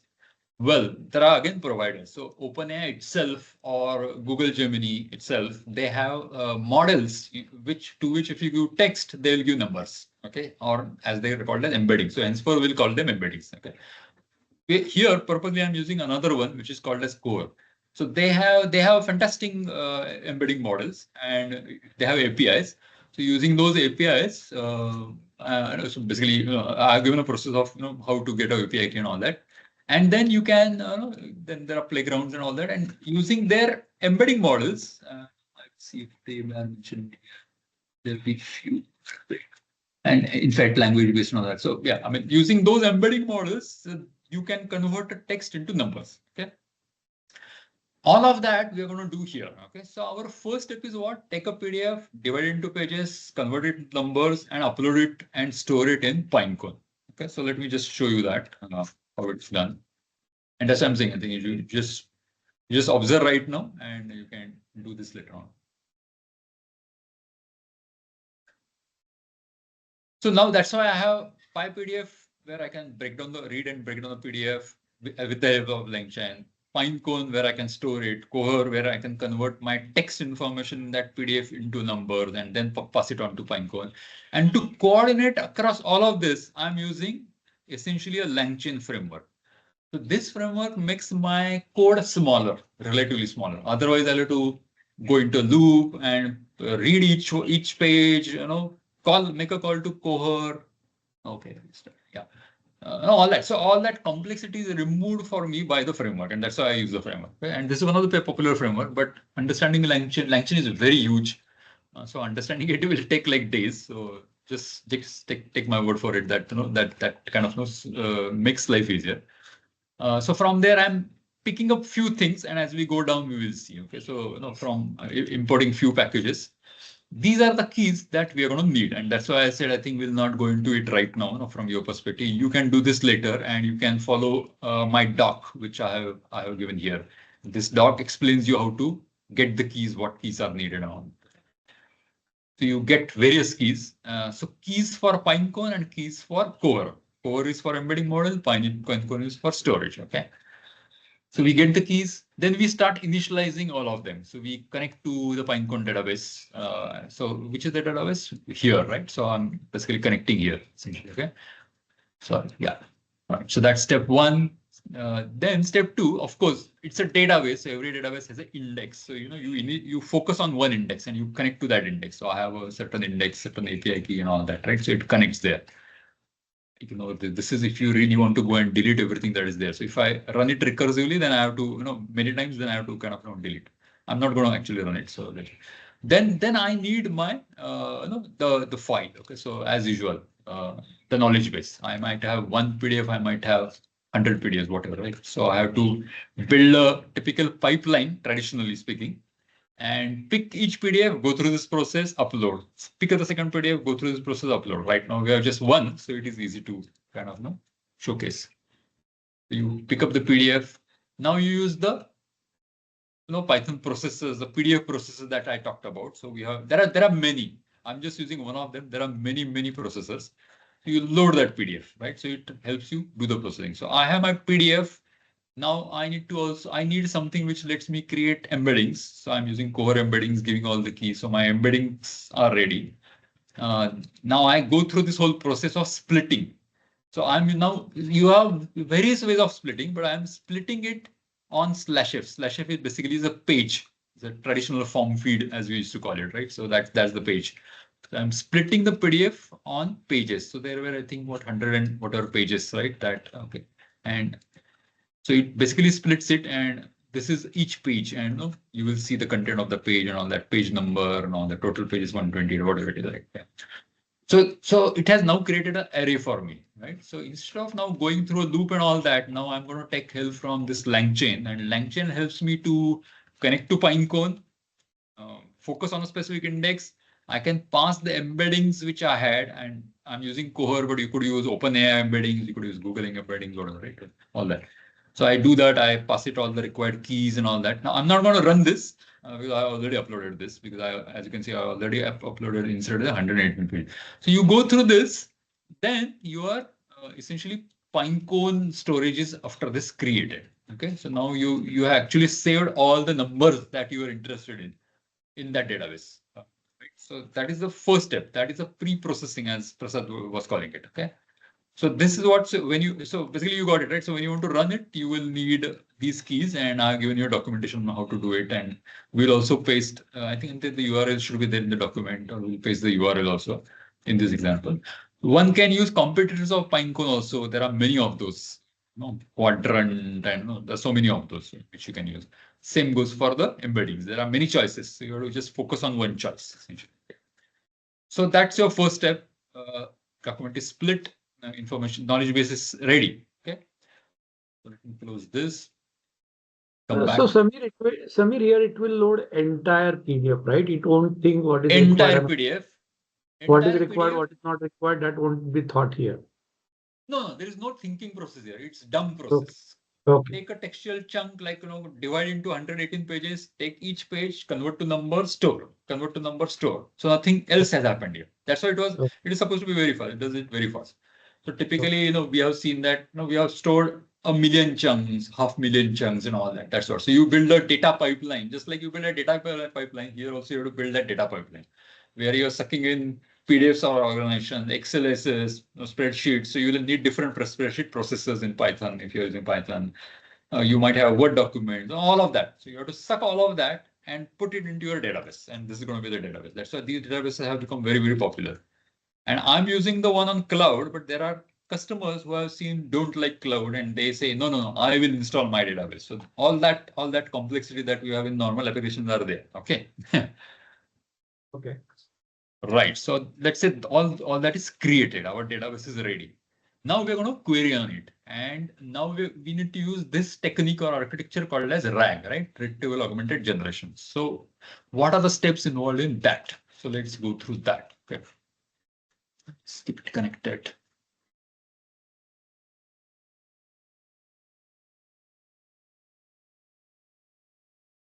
So the steps involved are trigger this installation, so that takes time sometimes.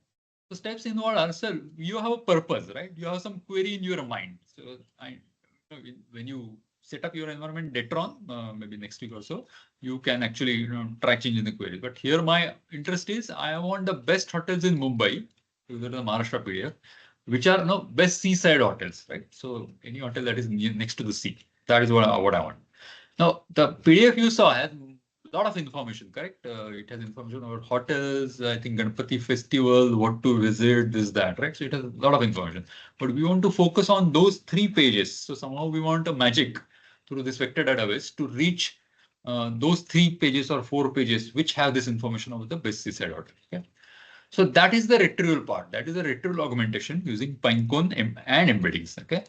So what we do is we initialize, we import all the packages that are needed. We are going to use Langchain again here because code is reduced. We initialize all our keys so that we are able to connect to both Pinecone and Coher. Okay. We initialize the client API of Pinecone here. This should succeed and should tell me, yeah, connected, right? So this is actually kind of connected. Okay. So the connection is good. We also need embedding. Why do I need embeddings here? Because like I said, if I'm going to Pinecone, I cannot go to it with a text. I need to go to it with numbers.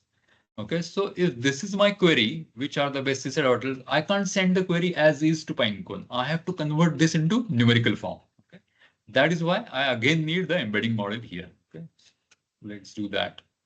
So our embedding model is initialized. Now here's a function where what we're going to do is we are going to pass to this function our query text, which was this is the query text. This is what we're going to pass, and top case. So we're going to say, well, you might have 100 pages. I'm interested in the best 3 pages, from that PDF, which contain information about this query. So what we are telling Pinecone is understand the semantics of what I'm asking, and based on that semantic, perform the search. Okay, it's not just plain keyword search, semantic search. Okay, so best seaside hotel. So it's not going to exactly match seaside because seaside term itself may not exist in that whole PDF. It may exist, it may not exist. It has to infer. It has to use that contextual, semantic context. It has to understand. Okay? And so we take this query, we create embeddings out of it, right? Query embeddings. I'm actually purposely printing it so that you can see how the embeddings look like. Okay. Then we go to Pinecone in Pinecone index, and we send this embeddings to that Pinecone, saying that this is your input. This is how many I want, like 3. Include metadata. Okay, bring back whatever extra information you have around those pages and give me the response. Okay, and that response we are going to basically print it, and it also gives you something called a score. Okay, so let's see. Anyway, this is just a definition. So we have just done the definition. Now we will execute. Okay, here. So now what we want to do is call this function with our query and get the results, and we are printing the search results and a little bit doing a processing of it so that it becomes a little bit more readable. Okay. Very good. Oh, yeah, restart. Sorry, I think it did a restart. So let me just redefine the query now. Sorry. Yeah, okay. So let's fire. Okay, so let me scroll down a bit. So few things I want to show you before that. So first is I had printed the embeddings. Okay, so let me purposely copy paste this just to give you a feeling of what embeddings are. Okay, these are the embeddings. Completely, this is a numerical vector form, as it's called. So it's a vector form of the text of our query text. Our query was best seaside hotel and all that. So this is a vector form. Who created it? Coher created it. Coher's embedding model created it. This is what we fed in, and then we got the search result. So result 1. score 0.62, which means if 1 is the best score, then 0.62, that is the match. Taj Land's End, because it didn't find seaside, but it found sea, right? And so it did some matching on that. And this is one of the better hotel, 5-star hotel did that. Then first page, okay, second text, it got scores slightly lesser, St. Regis, okay. Okay, does it say seaside? How did it infer? I don't know, but anyway, it got that. Third, it got the Oberoi. It also got Taj Mahal Palace. Actually, interestingly, this one, Regis, is it seaside? I'm not sure. Anyway, right. So it got a lot of information. So top 3 pages has brought a lot of information about top seaside hotels in Mumbai, okay, from all that 118 pages. So that is the retrieval that we have done, okay, using that cosine similarity and all that. Okay? And now what do? We take these chunks. Now we go to LLM. This is where our LLM is very good. So we have a query and we have these chunks which have come in. Now this is a traditional code which you are aware of, right? That we have been using it so far. Now we go to Google, Flash, whatever model, tell it to be not too creative, right? Basically, we are telling it stick to whatever has been given, and that prompt also says that answer the following question based only on the context provided to you and nothing else. So this is a strict guideline. Okay, this means don't use your own knowledge, because actually, if you think about it, Google Gemini knows probably better than this PDF, right? But we don't want that. Our system is driven only by this, so we will not show anything outside of this. And if you cannot provide the answer based on the context, then say so. Okay? This is a very standard guideline. This is called as a guardrail. So you put a guardrail there saying that use my knowledge base only and nothing else. Okay.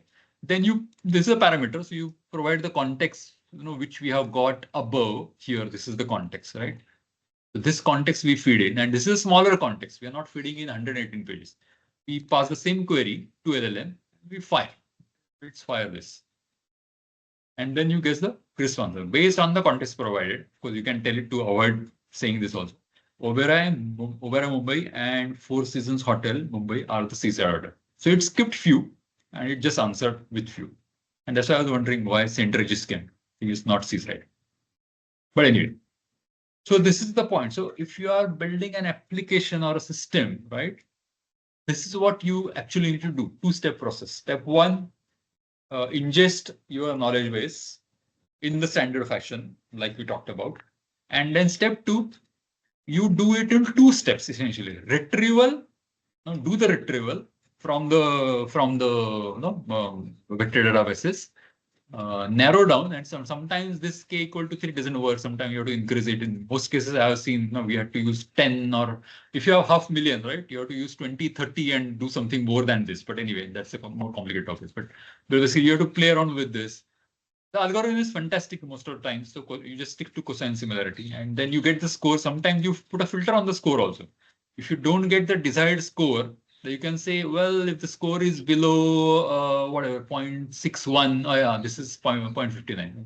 So you might say, well, I don't want it. But if you actually skip this, then the real answer is gone, right? So you have to be very careful. So this requires a lot of to and fro and a lot of study to figure out why retrieval is not fetching this, or why my scores are low and stuff like that. Sometimes you have to augment this information a little bit more and all that, but those are all advanced topics. But these are the basics of the writer. You do retrieval and then you do the generation. Generation obviously LLM does, but retrieval you do. If you go wrong in the retrieval, if your context is wrong, what will happen? It will basically say, I cannot provide the answer. And this actually happens. This actually happens. So you have to get around it. Or if you provide a wrong context, it gives you a wrong answer faithfully, because you have told it not to nothing else. Basically, don't use your own knowledge. So even though LLM might be more intelligent in this case, it may not use its own knowledge and it will give a false answer. That also can happen. So hallucinations can happen because of incorrect context or incomplete context and things like that. So all that can happen. And so when you build application, this is what all your struggle is actually around this. Whatever I have seen, you spend days and days getting this right. So it's not just the prompt. I mean, here the prompt was simple. So it's not just a prompt, but it's beyond prompt. How do you manage this whole rack stuff, right? That is where you spend most of your efforts in. But once you master this, now you are in a state to actually build application. because this is how you will build application. Okay, questions? So Samir, how does it interpret best hotels?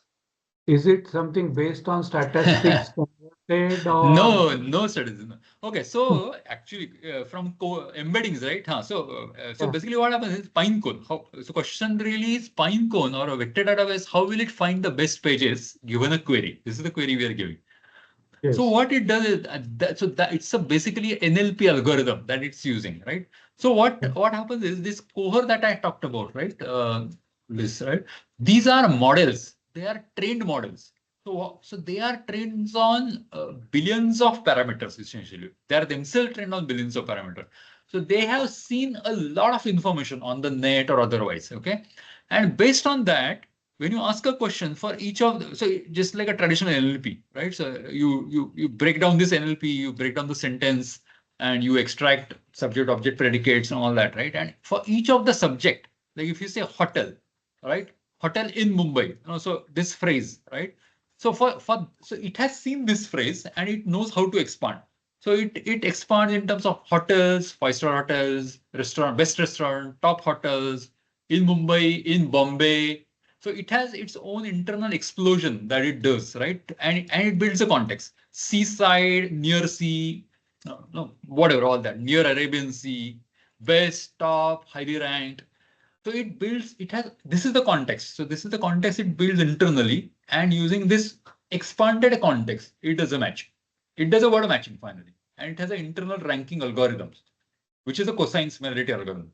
So it does a cosine ranking, and based on that, whoever is at the top is the best, in terms of the score, and whoever is at the bottom is the worst. That's how it does. So it's basically NLP, ML, cosine similarity algorithm put together. That's how it does. There is no other history. There is no other intelligence. I mean, it's not like Google search and Google history and all that. No, not at all.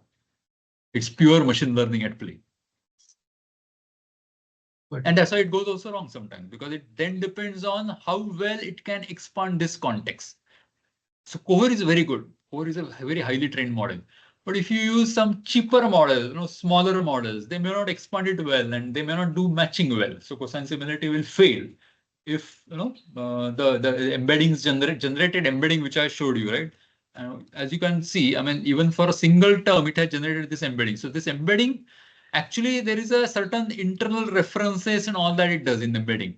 There is an internal vocabulary which the embedding model have, and these numbers actually point to some way, to positioning. It is basically positioning that it does in that vocabulary.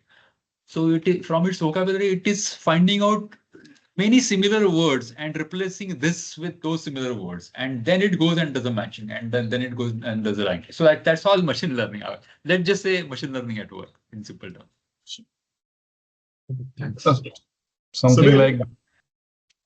So as I have one question. So as a programmer, so what would be the basic prerequisite to develop one chatbot based application?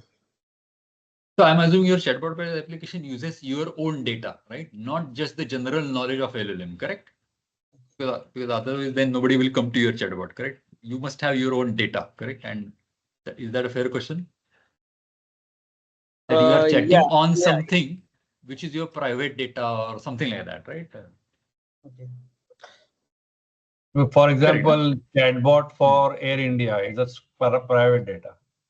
Private data, exactly, because that Air India internal information, you may not have all the information exposed on Air India, correct? So if Air India is building that chatbot, they need to figure out what information they need to expose to your chatbot. They may have 100,000 documents or 5,000 databases, but you don't need all of that. You need only sales stuff, sales side stuff, or things like that, ticket booking related help or whatever, right? Yeah. That and information needs to be customer first policies and whatnot. Yeah. Policies and whatnot. Correct. So you need to identify those. Now, those are either in database, like Prasad was showing, like you have a database, right? Or they are in documents. Yeah. If they are in documents, fantastic. Then you follow this rank which I showed you, which means you take the documents, and I showed you PDF, but it could be Word docs, it could be any other document, XLS and all that, right? You chunk it, you store it in these intelligent databases, machine learning driven databases called vector database. And then you can search on that essentially at runtime, like we did right here. So we did a query, and this did a this was the query which we did on the Pinecone, which means these databases, and we got some small matching subsections out, which becomes the context before going to LLM. So when we go to LLM, that becomes the context. So this is the technique. Now, if it is not these textual document, if it is a structured data, like Prasad had a schema and all that, you know what to do. So essentially, you take a query, you have a schema, right? Or you have many schemas, then you will do it parallelly. So if you have a schema and you have a schema and a query. So Prasad, I think what was your example? Products and orders, and what was the question? Generate SQL for orders, invoices for music all CDs. that, right? Correct, all that. So if I'm asking, show me the recent 5 order with the highest value order, right? I need SQL, right? Finally, if I want to communicate with database. So here the sequence changes a bit because you will first have to generate the SQL first, which means you have to go to LLM first to only generate SQL based on schema. That's step 1. So it's like a LLM pipeline. Now you have done that and you have the SQL. Now to execute it is like retrieval. Instead of Pinecone, now you have your database. So you are going to take that SQL and you have to believe that SQL is generated correctly by LLM, right? Now you will do the retrieval, okay? And through retrieval, you get the subsection of the data. Of course, your data cannot be million rows, right? Because it won't fit in the context. So you will have to put all the guardrails around it, saying that no, limit 100 record, limit 1000 record, whatever it might be, right? So you get that data, which is now a tabular data, right? LLMs now understand tabular data. So your prompt will now change. So this prompt that you have here, okay, will change. It will say your context is actually tabular. You can actually give tabular context. And then your query, which is going here, will work. I mean, basically LLM will take your query, which is a textual query, which says, show me the orders with the highest order value, whatever, right? It will take this tabular data, which hopefully is matching the highest order value in the last 5 days, because last 5 days is date, create date or modify date greater than t minus 5, all that. So all that SQL must have got fired. You must have got data. You feed that data in, you feed the query, and you get the output. So it's still a RAG with a little bit of a twist that your SQL is also generated by LLM in the first step. Your RAG pipeline can be very large. Here we just saw 2-step pipeline. But in the real application, your RAG pipeline is fairly large. You will do many things. You will have to go to LLM many times. Okay, that is also possible. Or you will have to go to many different databases also parallelly. Some information is in knowledge base. You do this kind of a RAG parallelly. You got context. You got partial context. You got 3 pages from here, and you got 100 records from over there. And then you could have more complex prompt which feeds database context and textual context, and then the question that way. So that is how your application has to adapt. Basically, you based on your need and where is your data and how you're getting them sequentially, parallelly, and then you feed and get that. Many times you might have to do this first step and do one more rack, second step, and then you get the final answer. That's also possible. Depends on the complexity of the application. So basically there are 2 parallel threads running, isn't it? One is RAG pipeline, which gets triggered whenever your document, for example, gets updated. Let's say in Air India case, they have 7-8 policy documents which need to be used for by the chatbot. Yeah. So those your upload or ingestion pipeline has to trigger. So ingestion pipeline has to monitor a certain folder or database or whatever it is, and then it has to trigger and it has to upload it to your Pinecone or wherever, right? Vector database, for example. Vector database, correct. Then there is an inference pipeline which is triggered by a user going on chatbot and correct. Exactly. User on chatbot, or user says, I need a report so and so. So you can say this could be a backend process also, right? That okay, system will say, yeah, report is I'm firing report, you will get a mail later on. And then this pipeline goes on. And then output comes and maybe goes to a further pipeline to a mail, and a mail gets sent. Anything can happen, right? So that way. It could be actual live chat, or it could be behind the scene, scheduled. We're all familiar with the scheduled jobs. Scheduled job also can do exactly the same based on a trigger. Correct. Okay.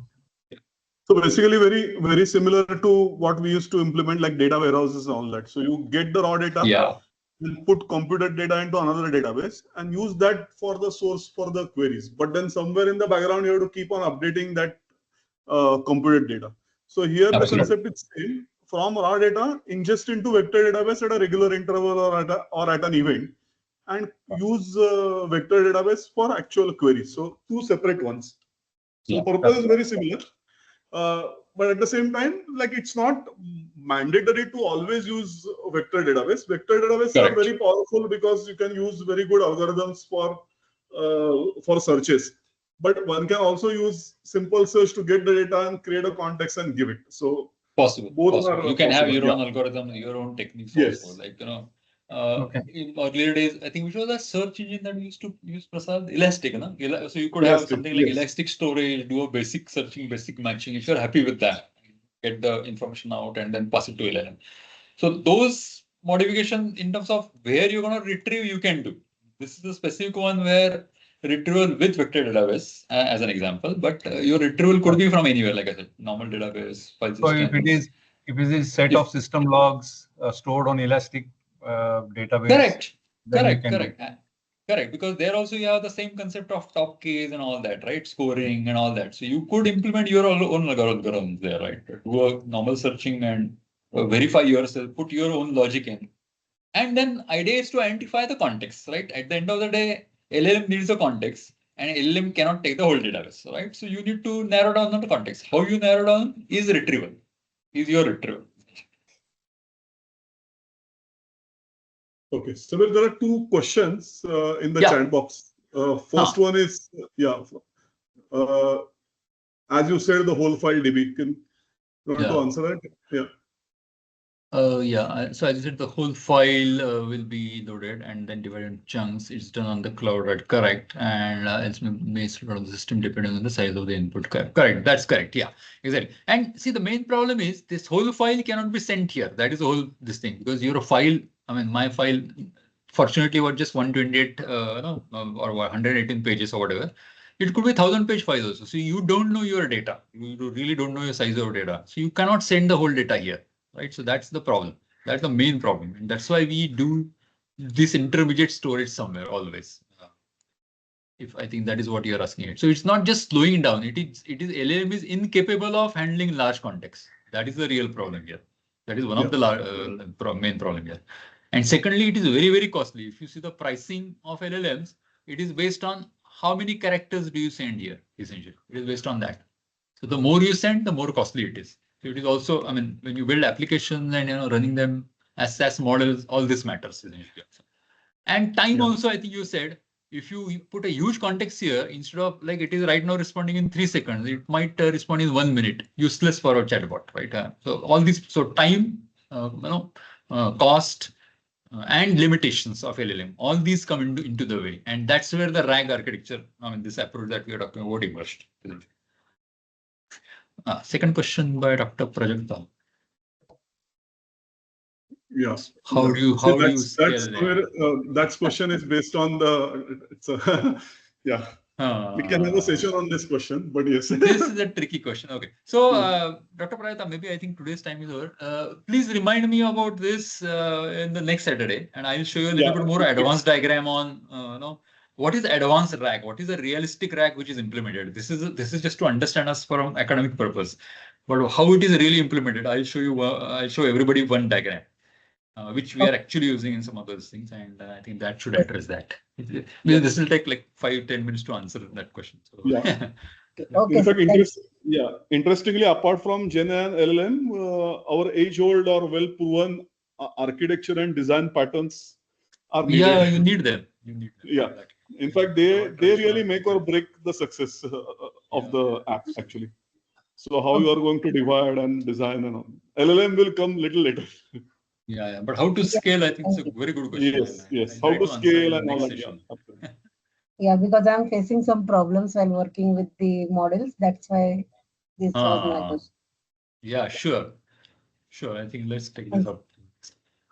Yes. Thank you, sir. Yeah. Okay, any other question? We are at the right at the 2 o'clock.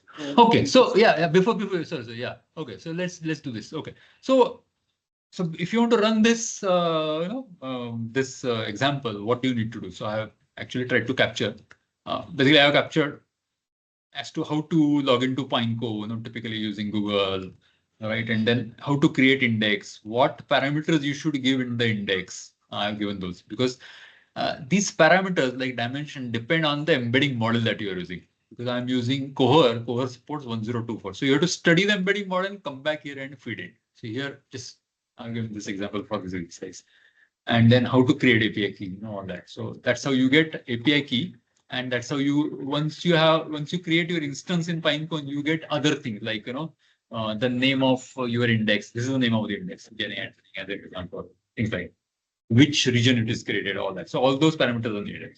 And then how do you get the embedding model? So let's say if it's Core, again, you can register using, using Google and go to API key here. And then for that you create the API key and you capture the API key. So it's actually simple. I didn't want to spend time. So you can try this yourself. And maybe once we meet next Saturday, if you face any problem, we can start from there and then go to other areas like agentic and all. So hopefully that should help. Yep. Okay, so I think so. I will stop I think it's sharing. I think let me very quickly show you again one small demo. So I will simply show the chat. So let me just share my screen. Yeah.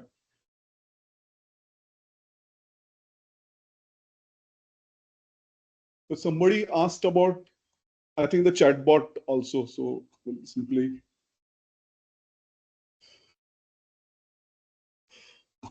Okay, yeah. So I think Subhash, you asked.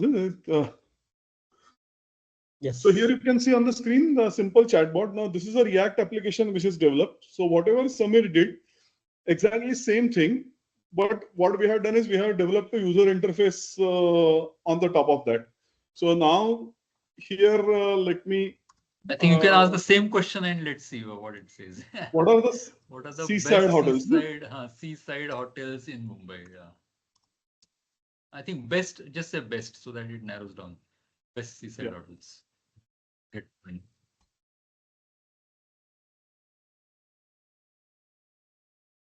So here going to the same database. Yeah. Okay. So I think answer is different. Answer. Because LLM model will be different. Actually, Taj Mahal should be the one. I don't know any. Taj Land was common. I think second. No, Taj Mahal. Yeah. Yeah. See, actually, Sunil, here the key thing is whatever has been written in that document, based on that it will say. So that's what my question was, Prasad. When we talk about base, okay, that's where deeper I wanted to understand. Does it really take a real meaning of English word? No. Something more about it. Yeah. See, just to answer your question is, see, what we have given is we have told very specifically is LLM is not supposed to apply its own intelligence and find out which is the best hotel, because normally it would have trained on a lot of data about different hotels, its Google ratings, and etc. etc. What we want to do is we want to answer only based on that PDF document which we have uploaded. So only whatever has been written inside that document, it will answer that question. So if you want to have more effective, then maybe you would like to include or have a PDF which will have a table of hotels and its ratings and all that. Then it will answer in a further better manner. Key thing is that it will based only on that PDF which you have uploaded. So that's the key aspect of RAG. That's very important aspect, and that is what actually we wanted to ring fence or whatever rail guard or something, which is really good. Only, if there is some information available in that document and it can be interpreted differently, or will answer that. Yes. 2 + 2 = 5 can be made. That it does very well. Okay. Actually. Yeah. So if you give it the pages and ask it more analytical questions, it will actually answer those analytical questions. Yeah. I think you already saw it. You already saw it in that Infi PDF, correct? It could actually. When we took out creativity. Yeah. See, key thing here is that the understanding the architecture part of it. So we have, as an organization, we like to answer based on our own data in the organization, not on the data which is available on OpenAI or Gemini. So that's where the RAG I'm just summarizing it. So that's where the RAG comes into picture. So you use LLM capabilities, but you don't want to go to LLM source of information. So for that, you build your own source of information, and where you can keep it, you can't keep the entire raw data and then fire queries on that. So you keep into some good searchable format. That's where the vector database comes into picture.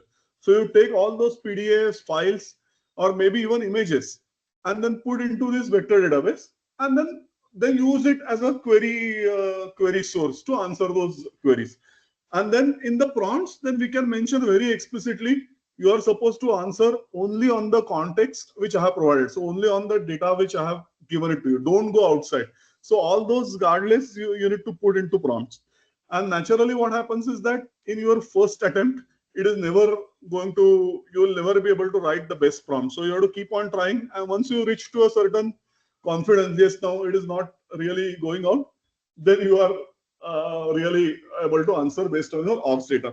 In fact, there are a lot of interesting frameworks now are available where you can actually restrict the queries and all that. So all that also probably, if time permits, maybe next day or next session will showcase. So Copilot has excellent capabilities where you can actually say, for this you go outside, for a certain query don't go outside, and then it will pick up relevant data and display. So I think the key thing is retrieval. So you have to have a best retrieval available to you, and then best storage available to you. So that's where vector database comes into picture. But if you don't want, if your query is very simple, let's say firing a select statement on a database, then you don't need a vector database at all. Because at the end of the day, what you need is a simple context. So you fire a set of orders based on criteria, give that to prompt. Still it will work. So vector database is not a mandatory for RAG, but then it improves your search and retrieval really good, because success really depends upon how good your search or retrieval is. And then you can develop UI, whatever I can show it to you. This is like a typical React application. And then you can keep on interacting with it. So any other questions? I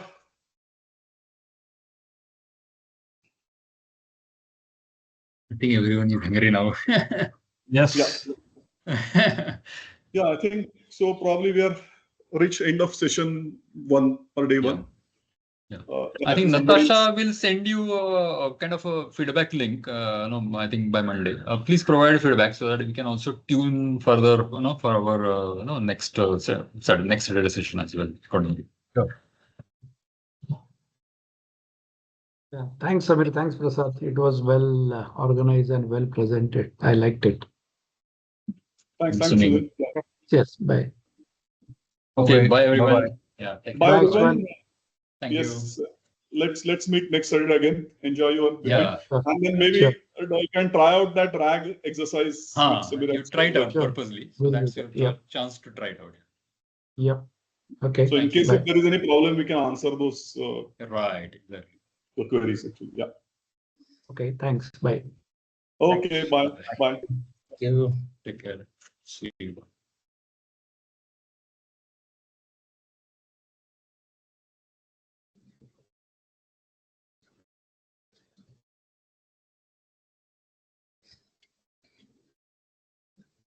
Prasad, we'll talk again. Yeah.